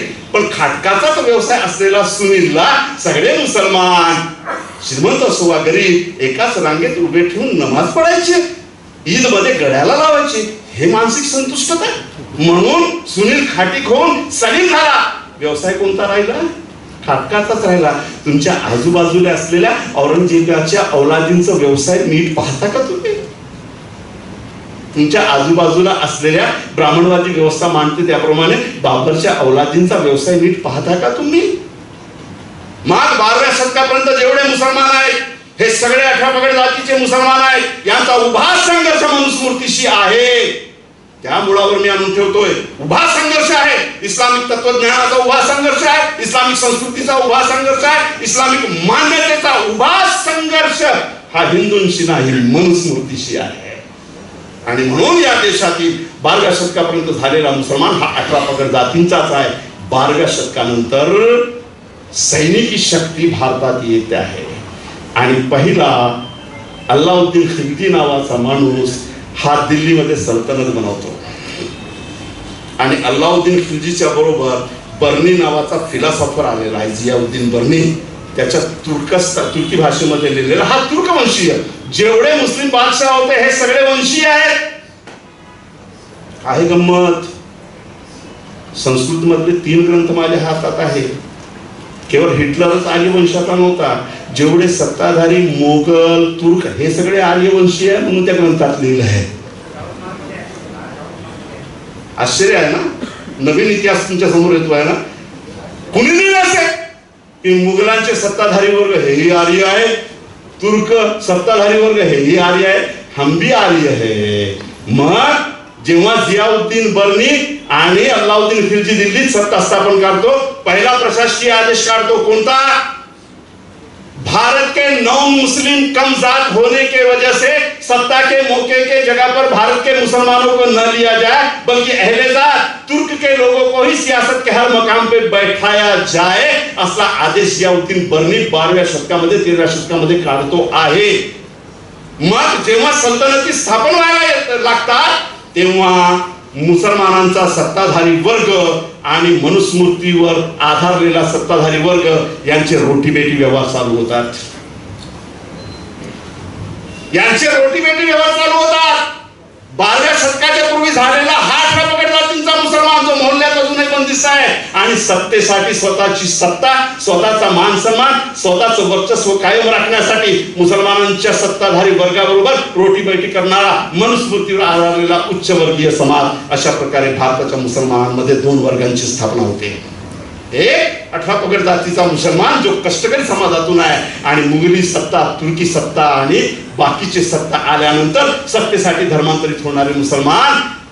शेवटचा मोगल बादशाह मेल्यानंतर या भारताची मुसलमानांची लोकसंख्या फक्त 8% वाढली. 32 आणि 8 40% झाली. अहो, सत्ता नसताना केवळ प्रबोधनाच्या माध्यमातून जात आणि वर्णाच्या विरोधात प्रबोधन करून, अस्पृश्यतेच्या विरोधात प्रबोधन करून 32% मुसलमान होतात आणि सत्ता पूर्ण सैनिकी शासन मुसलमानांचं असल्यावर 8% मुसलमान वाढतात. हे 8% मुसलमान 99% ब्राह्मण, क्षत्रिय, वैश्यातून धर्मांतरित झालेले आहेत. आणि यांनीही मुसलमानांमध्ये इस्लाममध्ये चातुर्वर्ण जोपासला. कारण धर्मांतराने ज्याप्रमाणे शूद्र लोकांचे अस्तित्व बदलत नाही, त्याप्रमाणे धर्मांतराने उच्चवर्णीयांची मानसिकता सुद्धा बदलत नाही.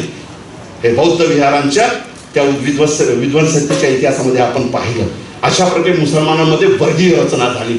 12वे शतक, 12व्या शतकानंतर टप्प्याटप्प्याने आपण जाऊया. म्हणून मुसलमानांचा 2 इतिहास आहे भारतामध्ये. सांस्कृतिक संघर्षामध्ये हा सगळा मुद्दा लक्षात घेतला पाहिजे. एक, मुसलमानांचा सामाजिक इतिहास. ते कधीच संघप्रणित साहित्यिक येऊ देत नाही की बाबा रे, आमचा सामाजिक इतिहास 7व्या शतकापासून 12व्या शतकापर्यंत सामाजिक प्रबोधनाचा आहे. ते न मानता RSS प्रणित, ब्राह्मणवाद प्रणित साहित्यिक मुसलमानांचा इतिहास 12व्या शतकापासून मांडतात. ही गोष्ट तुमच्या लक्षात यायला पाहिजे. आणि 12व्या शतकापासून मुसलमानांचा इतिहास मांडत असताना मग हे राजे मांडतात की त्यांची औलाद म्हणून मुसलमान नाही. या राजेशाहीचा मी जेव्हा इतिहास वाचतो, 800 वर्षाचा इतिहास जेव्हा मी तपासतो ताई, अनेक मुसलमान शाया आहे. अरे, भारताच्या मुसलमानांचा 2% ही त्याच्यात सहभाग नाही रे.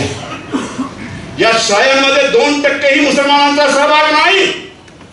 म्हणून भारताच्या मुसलमानांचा इतिहास राजकीय इतिहास नाही. या भूतापेतून जेवढ्या लवकर बहुजन समाज बाहेर पडेल तेवढ्याच क्रांतीच्या वेगळ्या वाटेने आपण जाऊ. हातात हात घेऊन हे लक्षात घ्या. मग इंग्रजांचं राज्य येतं. वेळ पाहून फास्ट घेतो आहे. बाकी पुस्तक आहे, तुम्ही वाचा, त्याच्यात मिळेल तुम्हाला. इंग्रजांचं राज्य येतं. ईस्ट इंडिया कंपनी स्टॅब्लिश होते. कालखंड 3. एक कालखंड मनुस्मृतीचा, त्याच्यापूर्वीचा श्रमकारी संस्कृतीचा, मनुस्मृतीचा, बौद्ध संस्कृतीचा, पुष्यमित्र शृंगाच्या प्रतिक्रांतीचा, मुसलमानांच्या आगमनाचा, मुसलमान होण्याचा, मुसलमान समाज निर्माण होण्याचा, मुसलमान सत्ताधाऱ्यांचा येण्याचा आणि आता नवा कालखंड ब्रिटिशांच्या येण्याचा. आता ब्रिटिश आलेत, मुसलमानांची सत्ता खालसा झाली वगैरे वगैरे. 1817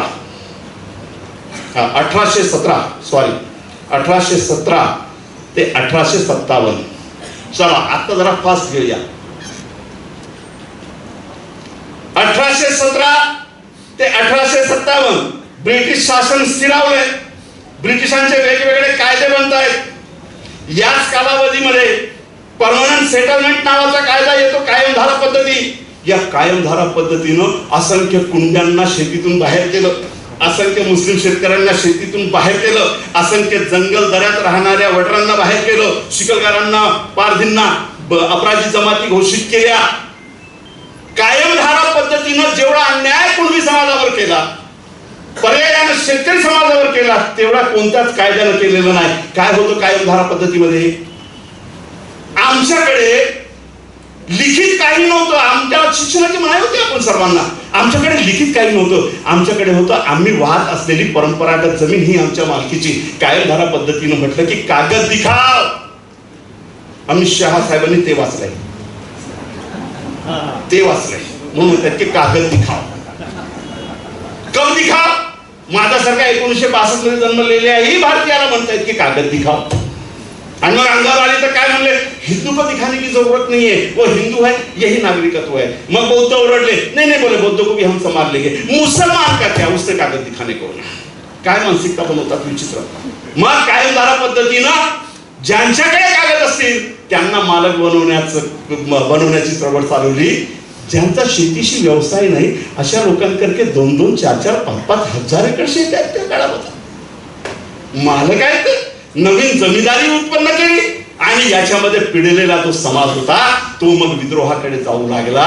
आणि 1817 ते 1857 या कालावधीमध्ये 40 बंड ब्रिटिशांच्या विरोधात हिंदू, मुसलमान, शेतकरी आणि कष्टकरी लोकांनी हातात हात मिळून केलंय. भारतीय जाणीवेची ही सुरुवात. आता भारतीयत्वाकडे नेतो तुम्हाला, वेळ द्या मला, थोडं त्रास सोसून करा. मी 18 तास चालून आलो मित्रांनो. 1817 ते 1857 त्यामध्ये झालेला फकीरांचा बंड, संन्यासांचा बंड हे हिंदू मुस्लिम एकजुटीचं प्रतीक आहे नव्हे, भारतीयाची भावना निर्माण करणारं ते बंड आहे. कुणाच्या विरोधात होतं? ब्रिटिशांच्या आणि ब्रिटिशांनी निर्माण केलेल्या नवीन जमीनदारांच्या विरोधात. 40 बंड मोठाले ब्रिटिश शासनाच्या विरोधात होत आहेत. आणि शेवटचा बंड होतो आहे 1857चा. कोण होता 1857चा नेता? सांगा हो, बोला. 1857चा नेता कोण होता? बहादूर शाह जफर. बहादूर शाह जफर हा 1857च्या बंडाचा नेता. कुणी बनवलं याला नेता? 63 प्रॉमिनंट रियासती एकत्र येऊन बहादूर शाह जफरला नेता घोषित करतात. या 63 मधल्या जवळपास 38 रियासती हिंदूंच्या आहेत. लक्षात घ्या, धर्म आधार नहीं है. अभी जो धर्म राष्ट्र की बात कर रहे हैं वहां लेके जा रहा हूं आपको. ब्रिटिशांच्या विरोधात जेव्हा 1857चा बंड होतो आहे, नेतृत्व मुसलमानाला दिल्या जात आहे आणि सर्वात जास्त रियासतीचे मालिक हिंदू आहे. ते मुसलमान म्हणून देत नाही आहे. तो मुसलमान आहे, इस्लाम धर्मीय आहे म्हणून त्याच्याकडे वेगळ्या पद्धतीनं पाहत नाही आहे. तर आमचा सामूहिक शत्रू ब्रिटिश आहे आणि आम्ही सगळे भारतीय आहोत. आमच्या रियासती वेगवेगळ्या असल्या तरी आम्ही या मातीची माणसं आहोत ही भूमिका घेऊन एका मुसलमानाला नेतृत्व देत आहे. म्हणजे राष्ट्रीय लढ्याची भूमिका धार्मिक नाही, भारतीयत्वाची भावना आहे. हे नीट लक्षात घ्या. मग 1857चं युद्ध होतं, पाडाव होतो. या युद्धाचं सेंटर असतो दिल्ली. दिल्ली काबीज करायला निघालेल्या फौजेमध्ये लॉर्ड बेटन नावाचा त्यावेळचा असिस्टंट कमांडर लिहितो कि जो फौज आ रही है उसमें 60 से 65% हिंदू रियासत वालों की फौज है. आणि मग वेढा टाकला जातो ब्रिटिशांकडनं आणि दिल्लीमध्ये पहिला नरसंहार घडतो. काय नरसंहार आहे ते वाचलात कधी? गालिब नावाचा गझलकार तुम्हाला आठवतो? तो वाचला. त्याला जेव्हा पकडलं, त्याला मारणार होते तो म्हणला कि मुसलमान करके मारो मत. बोले क्यों? क्योंकि मैं दारू पीता हूं करके मुसलमान नहीं. तो काय बोलला? मैं दारू पीता हूं करके मुसलमान नहीं हूं और मैं मंदिर में जाता नहीं हूं इसलिए हिंदू भी नहीं हूं. ते हसलेत आणि बोलले की जामदो कवी आहे म्हणून त्याला सोडले. गालिबचे सगळे कवी मित्र, लेखक मित्र मारल्या गेले. गालिबची आत्मकथा आहे कुल्लियात. या कुल्लियात मध्ये माई त्यावेळचा डोळ्या देखतचा प्रसंग गालिब लिहून ठेवतो की गालिब म्हणतो, मैं जब सुबह उठा और अपने घर के बाहर की दरवाजे की तरफ देखने लगा तो मेरा दरवाजा कश्मीरी गेट की तरफ निकलता था. जहां तक मेरी नजर जाती थी पेड़ का कोई भी शाख ऐसी नहीं थी जहां पे लाश न लटक रही हो. 3 दिन तक जब मैं वजू के लिए या कोई भी वजू के लिए पानी खोलता था या पीने के लिए नल खोलता था तो उसमें से खून की धारा निकलती थी. गालिब कहता है कि मेरे अंदाज से 29,000 मुसलमानों को मारा गया. उसमें हिंदू भी शामिल थे लेकिन मैक्सिमम मुसलमानों को मारा गया.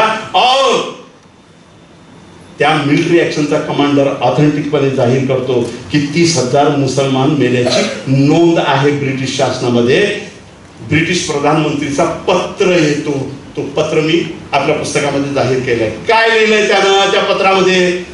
त्या पत्रामध्ये हे लिहिलंय, या बंडाला मोडून काढल्याशिवाय आमची सत्ता इथं टिकू शकत नाही म्हणून निर्दयतेने हे बंड मोडून काढा. पण एक लक्षात ठेवा, चोहीकडे सत्ताधारी असल्याची मानसिकता मुसलमानांमध्ये असल्यामुळे आमचा मुख्य टार्गेट मुसलमानांना ठेवा.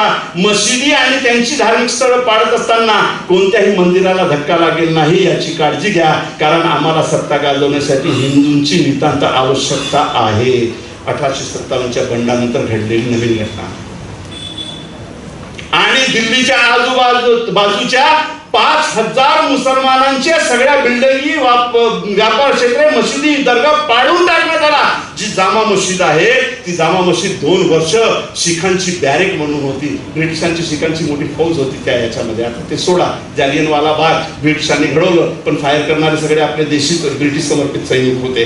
असू द्या, तो इतिहास नंतर बघूया. 2 वर्ष ती जामा मशीद या शीख बराकीचं स्थान होतं सैनिकांचं. 2 वर्षानंतर ते फ्री झालं. पूर्णपणे मुसलमान बर्बाद झाले. आणि इथूनच नव्या मानसिकतेची जडणघडण होते. ब्रिटिशांचा खलिता येतो की मुसलमान हे मुळात तिकडे सत्ताधारी असल्यामुळे आणि एवढं मोठं आपण त्यांचा नरसंहार केल्यामुळे हे बंड करतील म्हणून त्यांना शासन प्रशासनातून कमी करा. 1857 पर्यंत बोली भाषा उर्दू आहे. कळतंय? न्यायालयाची भाषा उर्दू आहे. मुन्सिफ बसलेला आहे, गवाहदार हे सगळे आहेत. जकात सुरू आहे. म्हणजे ब्रिटिशांचं शासन असलं तरी मॅक्झिमम जे कार्यालय चालू आहे त्याची बोली भाषा ही उर्दू आहे. आणि पहिला हल्ला ब्रिटिशांनी केला उर्दूवर की उर्दू खतम करो आणि इंग्रजी लादण्यास सुरुवात केली. आणि मुसलमानांच्या ऐवजी सुशिक्षित हिंदूंना घेण्याचं मुवमेंट उभी केली. कोण रे सुशिक्षित हिंदू? बोला ना, कोण? म्हणून महात्मा ज्योतिबा फुले नॅशन नावाची जेव्हा संघटना बनते काँग्रेसची पहिली, तेव्हा महात्मा ज्योतिबा फुले काय म्हणतात? हे कसले नॅशन? ज्या संघटनेमध्ये नॅशन म्हणून घेत असताना या भटशाहीचे 99% लोक दिसतात त्या आमच्या 18 पगड जातींची हे नॅशन कशी होऊ शकते? 18 पगड जातींच्या समावेशाशिवाय नॅशन उभं राहत नाही. हे महात्मा ज्योतिबा फुलेंची लाईन. नीट वाचा. हे युद्ध कसं कसं होत जात आहे. माती भडकवण्यासाठी राजकीय इतिहास तुमच्या समोर मांडला जातो, सामाजिक संघर्षाचा इतिहास दाबल्या जातो. अरे 1857चं युद्ध झालं त्याच्यानंतर महात्मा ज्योतिबा फुलेंची चळवळ या भारतात उभी होते आहे ना. आणि ती कुणाच्या विरोधात उभी होते आहे? हिंदू राष्ट्राची संकल्पना कशी येते हे थोडक्यात मानतो. वेळ द्या मला. मित्रांनो, 10 वर्ष प्राध्यापकी केली. आज माझ्यातला प्राध्यापक खरा उभा राहिला असं मला वाटतं. मित्रांनो, 1857च्या त्या युद्धानंतर मुसलमानांना काढणं आणि हिंदूंना घेणं चालू केलं. हिंदू म्हणजे त्या काळचा सुशिक्षित ब्राह्मण वर्ग. अशा प्रकारे ब्रिटिश शासनाची अंतर्गत व्यवस्था या देशामध्ये 100% आमच्या ब्राह्मण बांधवांनी सांभाळलेली होती. उगीच म्हणता तुम्ही की RSS क्यों नहीं ब्रिटिशों के खिलाफ उतरा. कैसे उतरेगा? आता रयत संस्थेमध्ये राहून रयत संस्थेच्या विरोधात जाईल का? जाईल का? नाही जाणार ना. मग ब्रिटिशांच्या अंतर्गत संपूर्ण यंत्रणा ज्यांच्या हाती आहे ते ब्रिटिशांच्या विरोधात युद्धात येतील. लक्षात येतंय ना तुमच्या की राष्ट्राची मांडणी कशी झाली. आणि मग महात्मा ज्योतिबा फुल्यांचं आंदोलन चालू होतं. मोठे सुधारक ब्रिटिश, मोठे सुधारक आम्ही गवगवा करतो. अरे महात्मा ज्योतिबा फुल्यांच्या काळात ब्रिटिशांनी उघडलेल्या कोणत्याही शाळेमध्ये तुम्हाला प्रवेशच नव्हता. वो तो जय बोलो महात्मा ज्योतिबा फुले की तुमको प्रवेश मिळाला. कुठं होता प्रवेश? नव्हता प्रवेश. अठरा तीनच्या लोकांना बाबासाहेबांपर्यंत नव्हता. बाबासाहेबांना बाहेर उभं राहून शिकावं लागलं. मग महात्मा ज्योतिबा फुले हंटर आयोगापुढं पहिला निवेदन मांडतात. मी आपल्या पुस्तकामध्ये महात्मा ज्योतिबा फुल्यांना पहिला शिक्षण तज्ञ म्हणतो. कारण ब्रिटिशांच्या एका फिलॉसॉफरनं शैक्षणिक खलिता पाठवला होता. तो शैक्षणिक खलिता शिक्षणाचा झिरपण्याचा सिद्धांत म्हणून प्रसिद्ध झालेला होता त्या काळी. आणि याला विरोध माझ्या महात्मा ज्योतिबा फुलेंनी केला. ब्रिटिशाच्या शिक्षण मंत्र्याला जाब विचारण्याचं मोठं धारिष्ट माझ्या महात्मा ज्योतिबा फुल्यांनी केलेलं आहे. काय होता तो खलिता ब्रिटिशांचा? तो ब्रिटिशांचा खलिता असा होता की शिक्षण हे झिरपत जाणार आहे. वरच्या वर्गाला जर चांगलं शिक्षण दिलं, सवलत दिली, ते सुशिक्षित झाले की मग तो पाणी हळूहळू झिरपत झिरपत झिरपत खालपर्यंत जाईल. महात्मा ज्योतिबा फुले म्हणतात अहो आमचे सगळे झरे जिरवलेत की हो यांनी. हे पाणीच वरतून खाली येत नाही. अहो यांना असं नाही तर शिक्षणाचं सार्वत्रिकरण खालून वरपर्यंत झालं पाहिजे. हे हंटर आयोगापुढे त्या सिद्धांताला विरोध करताना महात्मा फुलेंनी मांडलेलं पहिलं तत्वज्ञान. आणि मग महात्मा फुलेंनी जसं शिक्षणाचं तत्वज्ञान मांडलं, कोण गेला महात्मा फुल्यांच्या विरोधात? मक्तेदारी. मूळ असतं ते कोणत्याही विकृत मानसिकतेचं. मग 1857ला आमचा कॉमन शत्रू ब्रिटिश आहे. लॅटरल एंट्री आता चालू झाली ना. हा, तुमच्याच आरक्षणाचा फडसा पाडण्यासाठी लॅटरल एंट्री चालू झालेली आहे. नवीन अध्यादेश माहिती आहे का? लॅटरल पोलीस पण यायला लागले. लॅटरल डॉक्टर सुद्धा यायला लागले. थांबा जरा. 2024 मध्ये तुम्ही जर नीट वागला नाहीत ना, आपल्या सगळ्यांची कबरी आजूबाजूला राहणार आहे. आपण आध्यात्मिकपणे बोलू तेव्हा कबरीमध्ये बसून एक दुसऱ्याशी. आध्यात्मिक मोठं संकट आहे. लॅटरल एंट्री आजची नाही आहे. हिंदुत्व, हिंदू राष्ट्राचं मॉडेल कुठून आलं याच्यावर येतो आहे. बंकिमचंद्र चटर्जी नावाचे डेप्युटी मजिस्ट्रेट ब्रिटिशांच्या शासनामध्ये होते. कोणतीही एक्झाम न देता त्यांना सरळ अपॉइंटमेंट देण्यात आली होती डेप्युटी जजची. ही आहे पहिली लॅटरल एंट्री भारतामधली. त्यावेळेस सगळे लोक जजची परीक्षा देऊन जज बनत होते. हे महाशय जजची परीक्षा न देता जज झाले आणि एक कादंबरी आणली त्यांनी, आनंदमठ. हिंदू राष्ट्राचं पहिलं मॉडेल. हे अचानक आलेलं नाहीये. बंकिमचंद्र चटर्जींनी आनंदमठ कादंबरी आणली आणि आनंदमठ कादंबरीमध्ये पहिल्यांदा हिंदू राष्ट्र ही भूमिका मांडली आणि हिंदू राष्ट्राचं शत्रू म्हणून मुसलमानांना दाखवलं. अहो, ब्रिटिशांचं राज्य आहे, ब्रिटिशांच्या विरोधात आम्ही सगळे लढत आहोत. आणि बंकिमचंद्र त्या ब्रिटिशांचे डेप्युटी जज असताना बंकिमचंद्र चटर्जी आनंद मठ कादंबरी आणतायत आणि आनंद मठ कादंबरीमध्ये हिंदू राष्ट्राची संकल्पना मांडतायत. केवळ संकल्पना मांडत नाही आहे, जरा वाचा मुळातून. त्या आनंद मठामध्ये हे लिहिलंय की संन्यासी हिंदू राष्ट्राच्या स्थापनेसाठी मुसलमानांचा नरसंहार करतायत, वंशसंहार करतायत, त्यांच्या स्त्रियांवर बलात्कार करतायत, त्यांच्या स्त्रियांना परत हिंदू बनवून घेतायत. ही हिंदू राष्ट्राचं मॉडेल बंकिमचंद्रानं ब्रिटिशांच्या काळात मांडलंय. 1880-81-82 ला आलेली ही कादंबरी आणि जगातली एकमेव कादंबरी. जेवढं विष ओकता येईल तेवढं विष ओकत ओकत 22 वेळा ही कादंबरी दुरुस्ती करण्यात आली. 22 प्रत्येक एडिशन मध्ये नवीन नवीन टाकण्यात आलं. आणि त्याच्यात मग वंदे मातरम आलं. तेव्हाचं वंदे मातरम जर नीट वाचाल तर मुसलमानांना मारत असताना गायलेलं ते गाणं आहे. आणि शेवटचं काय आहे त्याच्यात? शेवटचं असं आहे की मग मुसलमानांना मारण्यात आलं, ती वस्ती मुसलमानांना सोडून निर्मनुष्य झाली आणि तिथं हिंदुत्वाचा झेंडा लागला.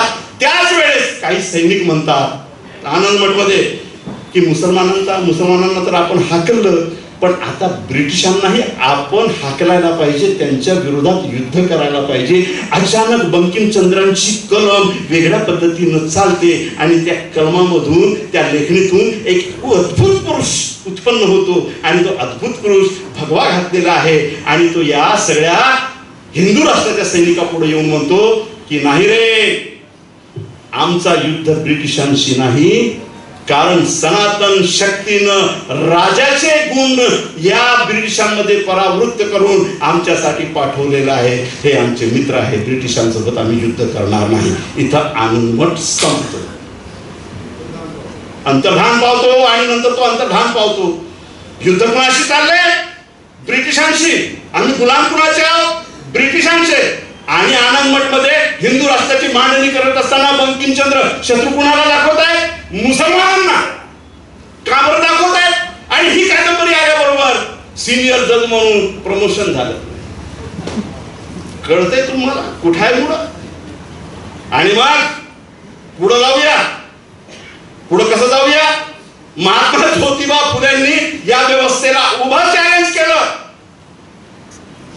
आणि एक महत्वाचं सांगतो, आनंद मठ मध्ये जे संन्यासी मुसलमानांचा नरसंहार करून व्यवस्था स्थापित करतायत, ती व्यवस्था मनुस्मृतीच्या आदेशानुसार करतायत. ही मागणी आहे. आणि पुनश्च चातुर्वर्ण्यावर आधारलेला एक समतावादी, चातुर्वर्ण्यावर आधारलेला, सगळ्यांना न्याय देणारा समतावादी हिंदू राष्ट्र बंकिमचंद्र चटर्जी आनंद मठमध्ये घडवत आहेत. इथून मनुस्मृतीचं पुनश्च राज्य यावं म्हणून मांडणीला सुरुवात होते. महात्मा ज्योतिबा फुलेंनी मनुस्मृतीला विरोध केला. महात्मा ज्योतिबा फुलेंचं आंदोलन तुम्हाला माहिती आहे, चळवळीतल्या प्रत्येक माणसाला माहिती आहे. तिचं जास्त वेळ घालवत नाही. महात्मा ज्योतिबा फुलेंनी ब्राह्मणवादाचा फडशा पाडला आणि 2 फेऱ्या ठेवल्या, ब्राह्मणी आणि अब्राह्मणी. ब्राह्मणी आणि अब्राह्मणी म्हणत असताना जो मनुस्मृतीचा समर्थन करेल त्याला ब्राह्मणी म्हटलं, आणि जो मनुस्मृतीच्या विरोधात समता ममता बंधुतेचा पुरस्कार करेल त्याला अब्राह्मणी म्हटलेलं आहे. आणि धर्माचे ही 2च प्रकार महात्मा ज्योतिबा फुलेंनी घातले. एक ब्राह्मणी धर्म जो चातुर्वर्ण्यावर आधारलेला आहे, आणि त्याच्या विरोधात या भारतात असलेले समस्त समतावादी धर्म म्हणजे अब्राह्मणी धर्म. ही आहे ज्योतिबा फुलेंची मांडणी. आता ज्योतिबा फुलेंना उत्तर कसं देणार? आणि मग ज्योतिबा फुलेंच्या विरोधात पहिल्यांदा मनुस्मृती हीच आमची आदर्श संहिता आहे अशी मांडणी विदा सावरकर 1927 मध्ये करतात. 6 सोनेरी पानामध्ये आनंद मठनं मांडलेल्या हिंदुत्ववादाचा अधिक पुरस्कृत आणि पूर्णपणे ब्राह्मणी पुरोहितवादाच्या अंतर्गत असणाऱ्या हिंदू राष्ट्राची मांडणी विदा सावरकर करतात 6 सोनेरी पानामध्ये. हा असा हिंदुत्वाचा प्रवाह येतो. इकडे काय चाललंय?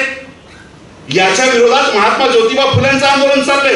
महात्मा ज्योतिबा फुल्यांचं आंदोलन संपत नाही तर दुसरा लढवय्या या कोल्हापुरातून तयार होतो. मला गर्व वाटतं की मला वयाच्या 4थ्या वर्षी म्हणजे 1966 मध्ये, मी 62 मध्ये जन्मलो, 4 वर्षानंतर मला त्यांच्या हिंदू राष्ट्राचा दुश्मन करार देणाऱ्या गोलवलकरांचा पुतळा पहिल्यांदा भारतात या कोल्हापूरकरांनी जाळलेला आहे. हा तो इतिहास आहे. कारण कोल्हापूरकरांची संस्कृती ही समतावादी संस्कृती आहे, ती ममतावादी संस्कृती आहे. मग महात्मा फुल्यांना उत्तर देत असताना कडवट भूमिका घेतल्या गेली, सगळं तुम्हाला माहिती आहे. शिवाजी महाराजांचा कालखंड ही तुम्हाला माहिती आहे. राजाच होऊ शकत नाही. सरांशी चर्चा करत असताना सरांनी सांगितलं, ते माझ्याही ध्यानात होतं की 21 वेळा क्षत्रियांचं निपात आणि क्षत्रियांना नष्ट केलं पृथ्वीवरून. मग क्षत्रिय राहिलेत कुठं? आणि क्षत्रिय असल्याशिवाय राज्याभिषेक करता येत नाही. म्हणून आमच्या शिवबांचं स्वराज्याभिषेकाचा विरोध केला ना. कोणती मनोवृत्ती? हेच हिंदू राष्ट्राचं मॉडेल आहे. नीट लक्षात घ्या. ते कितीही चिडगुड घ्या आणि गोड बोला म्हणत असाल तर फसू नका. काहीच गोड नाही आहे तिथं, काहीच गोड नाही आहे. नीट लक्षात घ्या. सगळा गोडवा माझ्या संविधानात बसलेला आहे. हो, सगळा गोडवा माझ्या संविधानात आहे. सगळा गोडवा भारतीयत्वात आहे. तिकडेही येऊ आपण, वेळ द्या मला. मग सगळं संपलं. महात्मा ज्योतिबा फुल्यांचं आंदोलन यशस्वी झालं. मी म्हणतो यशस्वी झालं. आणि पुढं मग छत्रपती शाहू महाराजांचं आंदोलन चालू होतं. प्रतिकार करत असताना महात्मा ज्योतिबा फुल्यांनी फक्त प्रतिकार केला नाही, प्रतिसंस्कृती उभी केली. तुकारामांना का मारण्यात आलं? आता वारकरी म्हणतात की मारे बराबर एकदम ते फडकतात. का तुकारामांचा सड करण्यात आला? तुकारामांना प्रतिसंस्कृती मांडली म्हणून सड करण्यात आला. नीट लक्षात घ्या. ब्राह्मणी व्यवस्था तुमचा प्रतिकार आणि तुमचा सण तेव्हाच करते जेव्हा तुम्ही प्रतिसंस्कृती मांडता. ख्रिश्चनांची प्रतिसंस्कृती आहे, बौद्धांची प्रतिसंस्कृती आहे, मुसलमानांची प्रतिसंस्कृती आहे, महात्मा फुलेंचा सत्य धर्म प्रतिसंस्कृती आहे, तुकारामांच्या त्या प्रबोधनातून निघालेला वारकरी संप्रदाय प्रतिसंस्कृती आहे. आता शिवधर्म जे म्हणजे खेडेकरांच्या सगळ्या प्रबोधनांना निघाला तो प्रतिसंस्कृती आहे. या देशामध्ये ओबीसीनी स्वतःचं प्रतिसंस्कृतत्व उभं करण्याचा प्रयत्न केला की हे छळ करतात आणि त्याच्या विरोधात उभे राहतात. मित्रांनो, छत्रपती शाहू महाराजांनी प्रतिसंस्कृती उभी केली.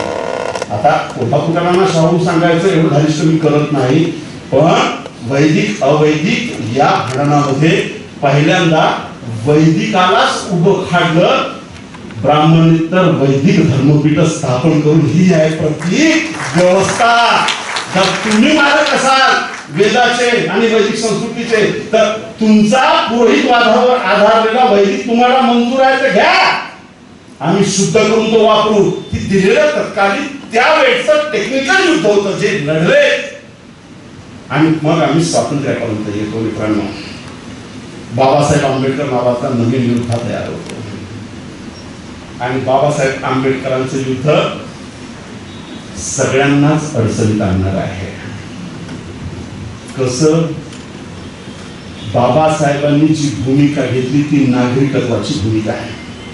आता नव्या चॅप्टरला सुरुवात होते आणि नवीन युद्धाला सुरुवात होते. मनुस्मृती आणि आम्ही कालपर्यंत मनुस्मृती, आजपर्यंत मनुस्मृतीचं नागरिकत्व हे धर्मावर आधारलेलं आहे. बाबासाहेब भूमिका घेत आहेत की स्वतंत्र होणाऱ्या देशाचा नागरिकत्व हे धर्मावर आधारलेलं नसे, म्हणजे मनुस्मृतीवर आधारलेलं असो, इस्लामिक तत्वज्ञानातून येणारं नागरिकत्व असो, ईसाई तत्वज्ञानातून येणारं नागरिकत्व असो, बौद्ध धर्माच्या तत्वज्ञानातून येणारं नागरिकत्व असो, सगळा खालस जो या मातीचा लाल आहे तो या भारताचा नागरिक. ही नवी भूमिका घेऊन बाबासाहेबांचं आंदोलन पुढे येतो आहे. कुणी विरोध करावं बाबासाहेबांना? नीट हिंदुत्ववादी विचारधारेचा विरोध लक्षात घ्या. फुलेंना विरोध यांनीच, तुकारामांना विरोध यांनीच, बसवेश्वराला विरोध यांनीच. अहो, ख्वाजा गरीब नवाज यांचं केवढं मोठं काम आहे भारतामध्ये. तुम्हाला बाबा फरीद माहित आहे? मानकुडकर नावाचे खूप मोठे अभ्यासक आहेत सर, डॉक्टर आहेत. त्यांच्या पुस्तकामध्ये संतांचा अभ्यास करत असताना मी वाचत असताना मला एक ओळ मिळाली. एक असाच कोणता तरी मुस्लिम असलेला फकीर ज्याचं नाव फरीद होतं, तो पंजाबमध्ये कुठं तरी जन्मल्याचं वाचण्यात येतं. फरीद वाचण्यात येतो. अहो शिखांनी गुरु नानकांनी गुरुवाणीमध्ये पहिल्याच प्रकरणामध्ये फरीदांची वाणी पवित्र शिखांची वाणी म्हणून सामील केली आणि ज्या स्वर्ण मंदिराचा पाया आज जो स्वर्ण मंदिर उभा आहे त्या स्वर्ण मंदिराचा पाया आयऱ्या गैऱ्या सोऱ्यानं नव्हे तर मुस्लिम सुफी पीर मियां मीर यानं ठेवलेला आहे, यानं बसलेला आहे. भारतीय संस्कृतीची ही मुळं आहेत. भारतीय संस्कृतीची मुळं कशी आहेत? ठीक आहे ना, महाभारताचं धर्मांतरण मुसलमानांनी केलं तर शिखांच्या त्या स्वर्ण मंदिराचा पायाही मुसलमानांनी ठेवलं. शिवाजी महाराजांच्या वंशावळीमध्ये सुफी संतांचा केवढा मालोजी शिंदे मालोजी जाधवांचे गुरु कोण? शरीफजी शहाजी नाही, शरीफजी शहा शेख मोहम्मद होते. शरीफजी शहाजी हे त्यांचे नामावलीमध्ये कुलदैवत म्हणून आहेत आणि त्यांच्याकडे जाऊन ते विनवणी करायचे. अशी एक आख्यायिका आहे की ती विनवणी कबूल केली आणि जे मला 2 पुत्र झाले ते शरीफजी आणि शहाजीच्या कृपेमुळे झाले म्हणून आपल्या दोन्ही पुत्रांचे नाव त्या सुफी पीरांच्या नावावर ठेवलं. एकाचा शरीफजी, एकाचा शहाजी. शहाजीचा पुत्र म्हणजे आमचा शिवाजी. आणि मंगळवेळाला शहाजी शरीफजीची मोठी सुंदर दर्गा बांधली. ती सुंदर दर्गा जाऊन पाहणे होतं करतो. ही आमच्या भारतीय संस्कृतीची मुळं. अरे संत तुकारामांना जेव्हा आळंदीला वारी घेऊन आले तेव्हा वादळ सुटला, खूप गार पडायला लागले.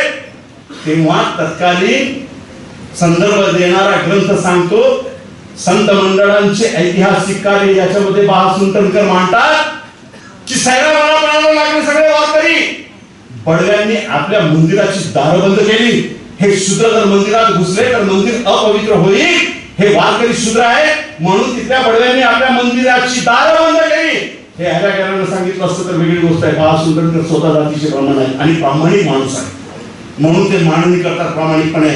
मार्ग संत तुकाराम तेवढ्या गार वाऱ्यामध्ये चौकात उभे आहे. आळंदीला गेले असतात तर जा पहा त्या चौकाच्या बाजूला मोठी जामा मशीद आहे. नमाज पढून मौलाना आणि 15-20 मुसलमान बाहेर निघाले. या एवढ्या मोठ्या संत गुरुला त्या वादळवाऱ्या पावसामध्ये उभं असताना पाहिलं. त्यांच्या जवळ गेले, त्यांचा हात धरला आणि म्हणले की चलिए गुरुजी हमारे मस्जिद में चलिए. आणि ज्या ठिकाणी मुसलमानांचा मौलाना उभा राहून त्या मिंबर म्हणतात, फक्त त्याचाच अधिकार आहे तिथे उभा राहण्याचा. त्या मिंबरवरती माझ्या संत तुकारामांना बसवलं आणि केवळ बसवलं नाही, केवळ बसवलं नाही, तुकारामांच्या डोक्यावर भगवी पगडी घातली. भगवा रंग कुणाचा? अरे भगवा रंग आमच्या संतांचा प्रेमाचा. अरे भगवा रंग त्यागाचा. अरे भगवा रंग सगळ्यांना गळ्याशी लावणाऱ्या ममत्वाचा. भोंगे घेऊन धावणाऱ्यांचा भगवा झगडा नव्हे. नीट लक्षात घ्या. आणि तुकारामांना सन्मानानं पगडी घातली आणि म्हणाले की गुरुजी हमें भी कुछ सुनाइए, हमें भी उस अल्लाह और ईश्वर की कुछ वाणी सुनाइए. तेव्हा तुकाराम गायले अल्लाह देवे अल्लाह दिलावे अल्लाह बगर नहीं कोई, जिक्र करो अल्लाह की बाबा सबल्या अंदर वेश, जो नर बुझे सो वही गया दरवेश. हे तुकारामांनी त्या गोष्टी गायलेलं भजन आहे. कशी आहे भारतीय संस्कृती? भारतीय संस्कृतीचे मूळ कसे आहे? हे असे एकात्मतेचे. मोरण पाटलांना हात लावल्याशिवाय आमचा डोलारा उठत नाही. अजूनही आमच्या खेड्यापाड्यामध्ये आहे त्या गावचा देशमुख, गावचा पाटील, गावचा 18 पगड जातीचा माणूस जोपर्यंत हात लावत नाही तोपर्यंत आमच्याकडे डोलारा उठत नाही. ही आहे भारतीय संस्कृती. माई या भारतीय संस्कृतीचे मूळ कोण खोटू आहेत हे आपल्याला लक्षात घेतलं पाहिजे. मग बाबासाहेब आंबेडकर उभे होतात, संविधानाची प्रक्रिया चालू होते. कुणाच्या वंशावळीनं संविधानाचा विरोध केला? हात वरती करा. करा हात वरती. संविधानाचा विरोध कुणी केला?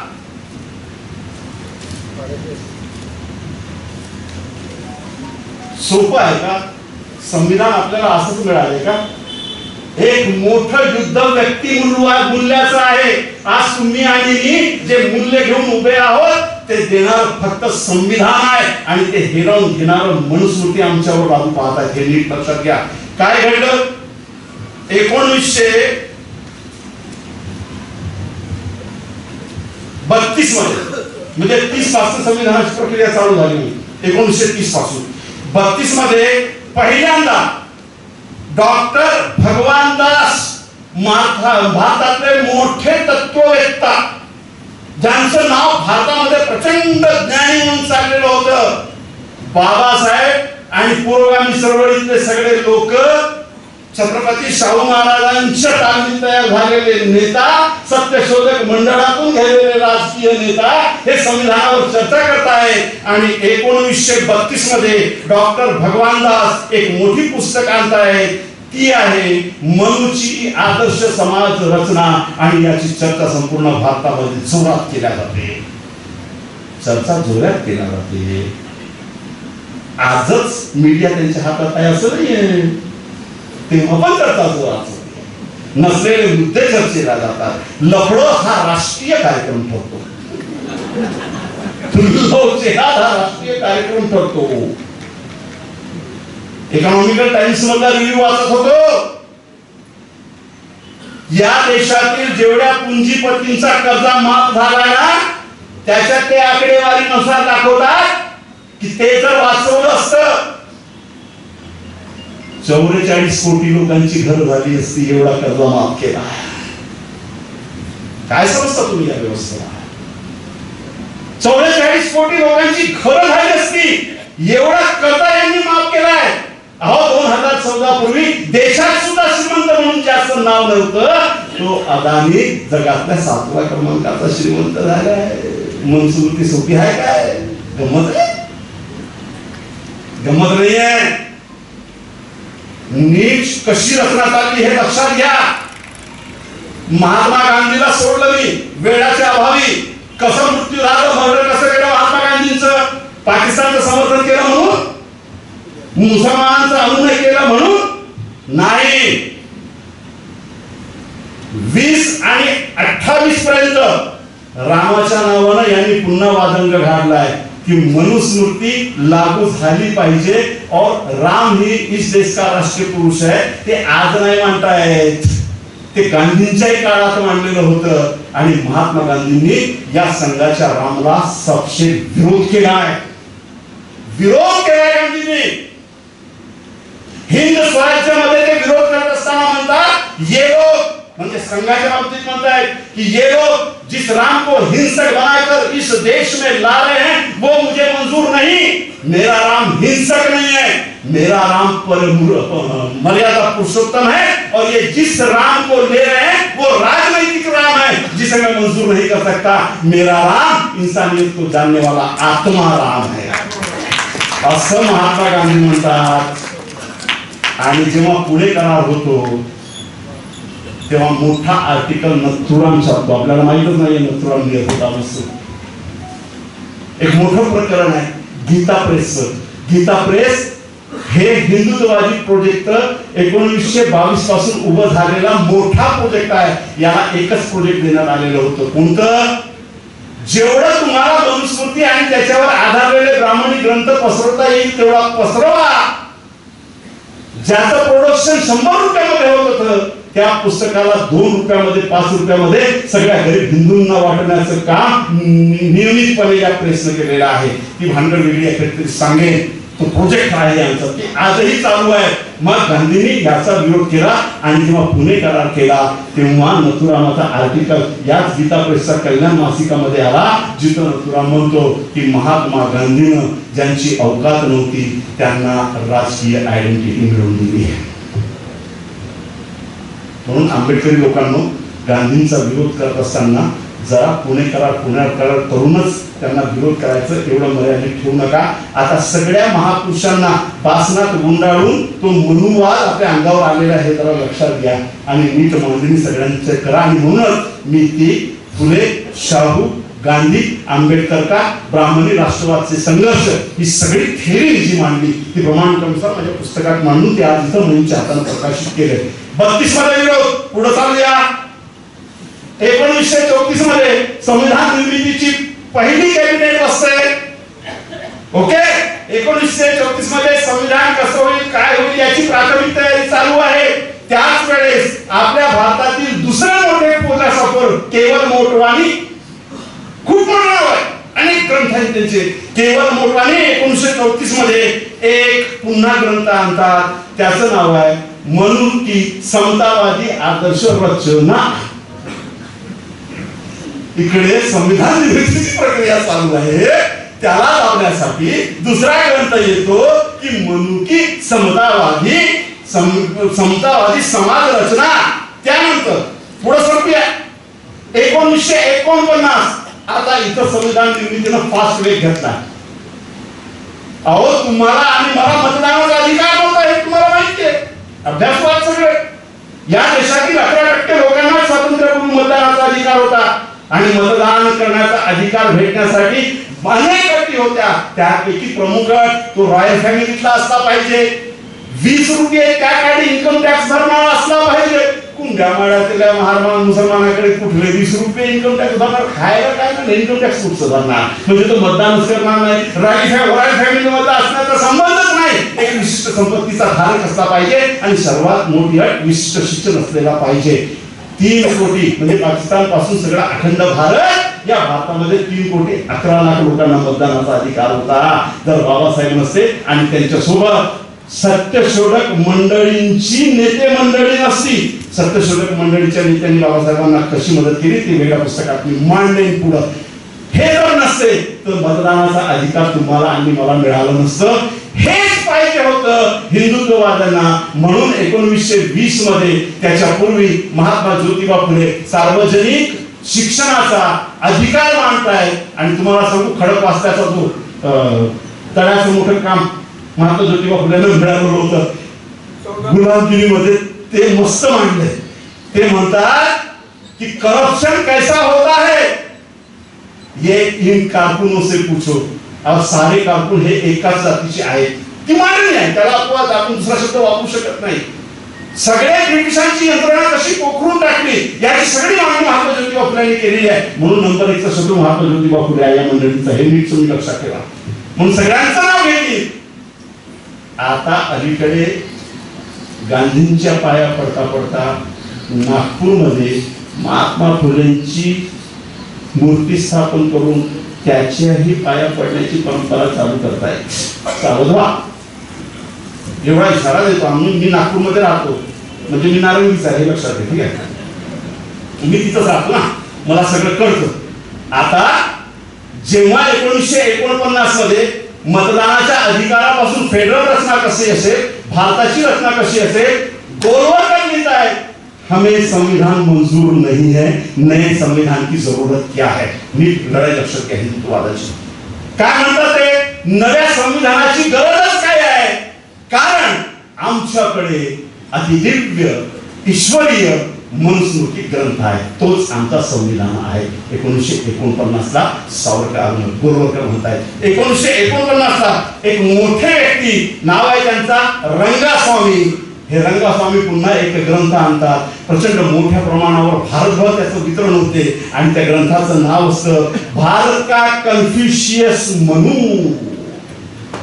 संविधान निर्मितीची प्रक्रिया चालू आहे आणि 1949 रंगस्वामी हे 2 पीठाचे अध्यक्ष आहेत. ते पुस्तक काढतायत की भारताचा कन्फ्युशियस कुणाला काउंटर करतायत, संविधानाला काउंटर करतायत, कोणाला काउंटर करतायत, डेमोक्रेसीला काउंटर करतायत, कुणाला काउंटर करतायत, तुम्हाला आणि मला काउंटर करतायत. नीट लक्षात घ्या. म्हणून आम्ही जे वारंवार हिंदू राष्ट्राच्या विरोधात बोलतो ते आम्हाला काउंटर करतायत, म्हणून आमची लोकशाही वाचावी म्हणून आम्ही काउंटर करतो. पुढे सरकूया. काय झालं पुढं, 1949 मध्ये संविधान प्रोसेस मध्ये आलं. 2 वर्ष 11 महिने 18 दिवसानंतर ते पूर्ण झालं आणि 1950 ला लागू झालं. आता शेवटचा पडाव देतो. 1950 मध्ये रुक्मिणी मैदानात पंढरपूरला गिरीश शास्त्री शंकराचार्य यांची जाहीर सभा होते आणि या जाहीर सभामध्ये जवळपास 24 ते 25 हजाराचा माझा हिंदू बांधव बसलेला आहे.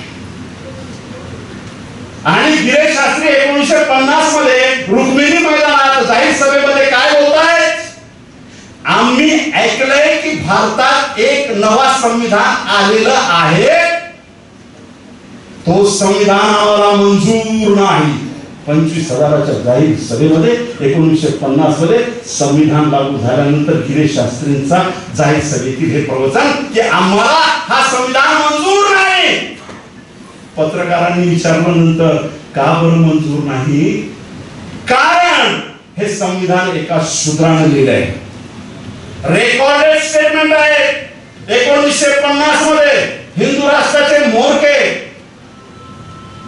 आचार्य गिरी महाराज शंकराचार्य म्हणतायत की आम्हाला हा संविधान मंजूर नाही, कारण हा संविधान एका शूद्रानं लिहिलंय. पत्रकार पुन्हा विचारतात, त्याचे सगळे प्रश्न अवेलेबल आहे की साहेब महाराज तुम्ही बाबासाहेब आंबेडकरांना जाणता? अहो जगातील नेमक्या बुद्धिवंतांमध्ये त्यांची गणना होते. तुम्ही भेटलाय? मी कधीही भेटलेलो नाही.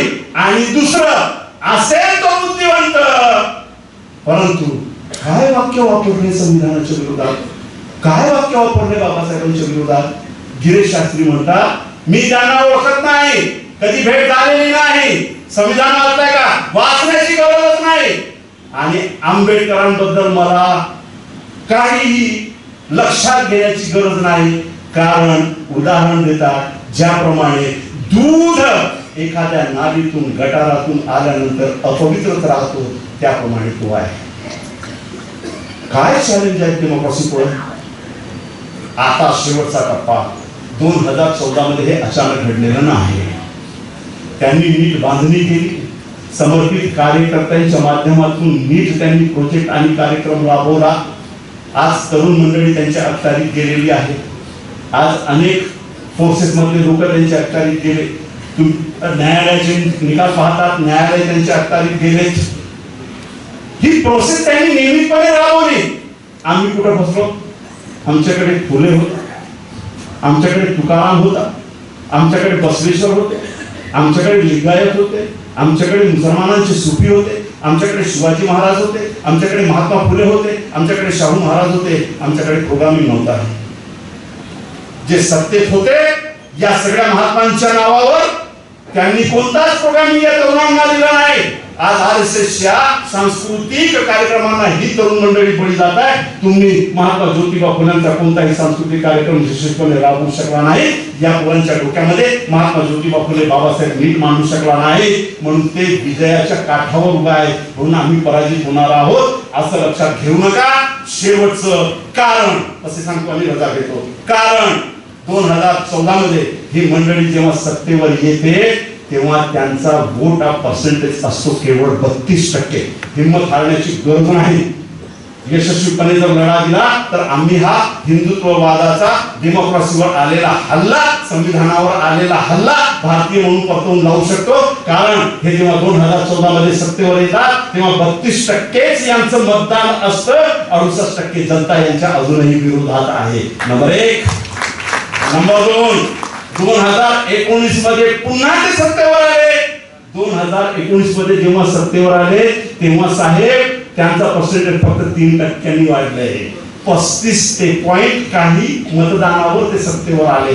आता गोची काय झाली आहे लक्षात घ्या. एक मोठा राज्यशास्त्राचा जॉन मेरासन नावाचा एक मोठा तत्ववेत्ता आहे. त्यानं एक्सेस पीपलची थेरी मांडलेली आहे की पॉलिटिक्स मध्ये राजकारण करणारे लोक एक्सेस पीपलची थेरी वापरतात. नेमकं झालं काय? 2019 मध्ये पुन्हा एक सत्तेवर आले तेव्हा त्याच्या लक्षात आलं की या भारतातील बहुसंख्यक जनता आमच्या विरोधात आहे. ते आमच्या कब्जात येणार नाही. कारण पहिल्या निवडणुकीमध्ये आम्ही 32%वर आलो, दुसऱ्या निवडणुकीमध्ये आम्ही फक्त 35%वर आलो. म्हणजे 65% जनता आमच्या विरोधात आहे. ही 65% जनता एक्सेस पीपल आहे. याच्यावरती वेळ खर्च करायचं नाही. याची कंबरडे कसं मोडता येईल, याची अर्थव्यवस्था कशी खिळखिळी करता येईल, याची शैक्षणिक व्यवस्था कशी खिळखिळी करता येईल, या प्रोजेक्ट मध्ये ते लागले आणि आपला 35% वोट बँक कन्फर्म केलेला आहे. ते आधी त्याला वोट करताय. 1-2% वाढलं तर ठीक, नाही वाढलं तरी ते 35%वर निवडून येऊ शकतात. हे कन्फर्मेशन झाल्यामुळे विखुरलेल्या 65% समाजाला वेगवेगळ्या आमिषानं विखुरलेले ठेवतात. खडे रक्ता गेले 4 लोक, गेले 4 करोड, रक्त 4 लोक, वोट फाड. तू वेगळा गुड लावून 10 आमदार लढवतो का? घे पैसे. पैशाचा अंबार आहे त्यांच्याकडे, कुबेरच बसला सत्तेत, काही प्रॉब्लेमच नाही आहे त्यांच्याकडे. 68% 65% जनता विरोधात असताना त्यांच्यात बिखराव कसं राहील हे एक्सेस अस्तित्वाची थेअरी आहे आणि 35% कसं कन्फर्म करायचं. आज पुंजीवाद त्यांच्याकडे गेलाय, भांडवलवादी त्यांच्याकडे गेलाय, मीडिया हाऊस त्यांच्याकडे गेले आहे. यांचं वोट ऑफ पर्सेंटेज 15% आहे, जे यांच्या बाजूने कन्फर्म आहे. कारण हे लाभार्थी आहेत, संघाच्या पठडीतून तयार झालेले 10% लोक कन्फर्म आहेत, ते हलणार नाहीत. 25% हा खडकासारखा त्यांचा वोट बँक आहे. राहिले 10% अक्कल नसलेला धर्मबली हिंदू, भक्ती मागे धावणारा हिंदू, याला कसंही धर्माच्या नावानं फडकवलं, याच्या डोक्यात धर्म कोंबला, मुसलमानांच्या विरोधात झर उकरून याचं मेंदू चेतवलं की हा 10% हिंदू कसा आमच्याकडे येतो, म्हणजे आम्ही पुनश्च 2024 मध्ये सत्तेवर येतो आणि त्यानंतर एका रात्रीतनं आम्ही अध्यक्ष प्रणाली घोषित करू. आणि त्यानंतर युनोचं एक चॅप्टर आहे, शेवटचं वाक्य बोलतो आणि संपवतो. युनोचं एक चॅप्टर आहे, त्या चॅप्टरमध्ये धार्मिक राष्ट्र घोषित करण्याची अट आहे.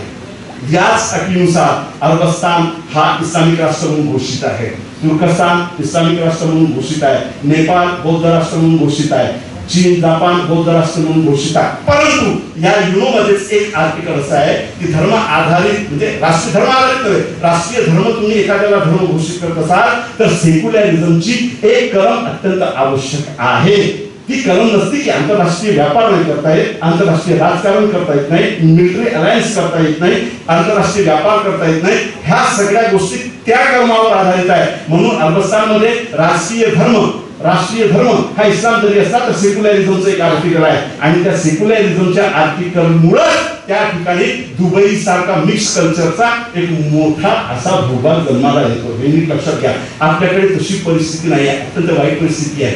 काय आहे युनोचं ते कंडिशन?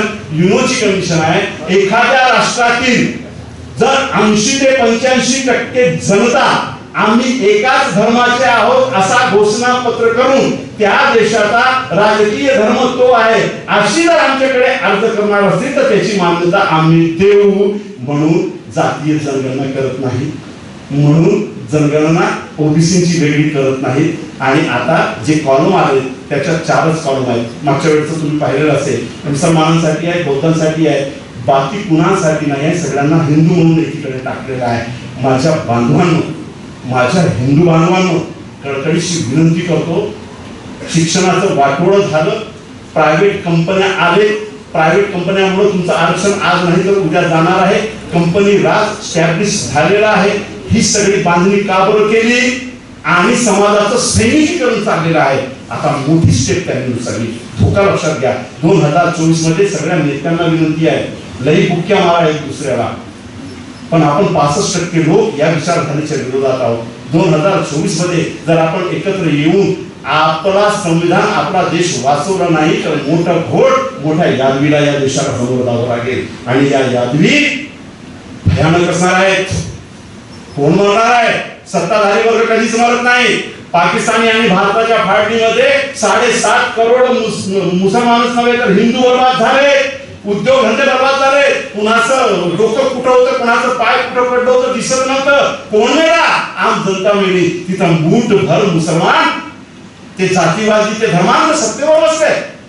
त्यांचा बाजूबोवा करून अख्ख्या भारताला आपल्या घशात काढण्याची जी रणनीती होती ती आमच्या नेत्यांनी महात्मा गांधीपासून, शाहू महाराजांपासून तर बाबासाहेबांपर्यंत ती उधळून लावली. म्हणून आम्ही वाचलो. म्हणून या यादवीला वाचवायचं असेल तर नीट 2024 मध्ये बांधणी करून राजकीय निर्णय घ्या.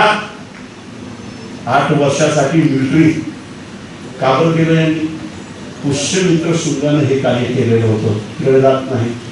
पुष्यमित्र शुंगानं स्वतःचा वेगळा विभाग केलेला होता आणि तोही 6 वर्षासाठी मिलिटरी तरुण लोकांची भरणा करून घेत होता, शासकीय पैशानं ट्रेनिंग घेत होता. जेव्हा गृहदत्ताला मारलं तेव्हा ही सगळी मिलिटरी त्याच्या हातामध्ये होती. 8 वर्षासाठी तुमचा तरुण तिथं जातोय आणि प्रश्न विचारलं की 8 वर्षानंतर तुम्ही याला बाहेर काढणार तर कुठं जाणार? भाजपाचे अध्यक्ष म्हणतात की त्या सगळ्यांना भाजपाच्या कार्यालयात आम्ही ठेवणार. संकट कसं सांगू राहिलेलं आहे लक्षात घ्या. तुम्ही मला ऐकून घेतात, तुमचा आभार म्हणतो, प्रेमानं जय भीम म्हणतो, प्रेमानं अस्सलामु अलैकुम म्हणतो, प्रेमानं नमस्कार म्हणतो. आणि तुम्हाला सद्बुद्धी येणार असेल तर राम राम सुद्धा म्हणतो. माझ्या संविधानाची वेळ आहे. भारतीय म्हणून आपण सगळे एकत्र येऊया आणि 2024 मध्ये नीट आपण निर्णय घेऊया.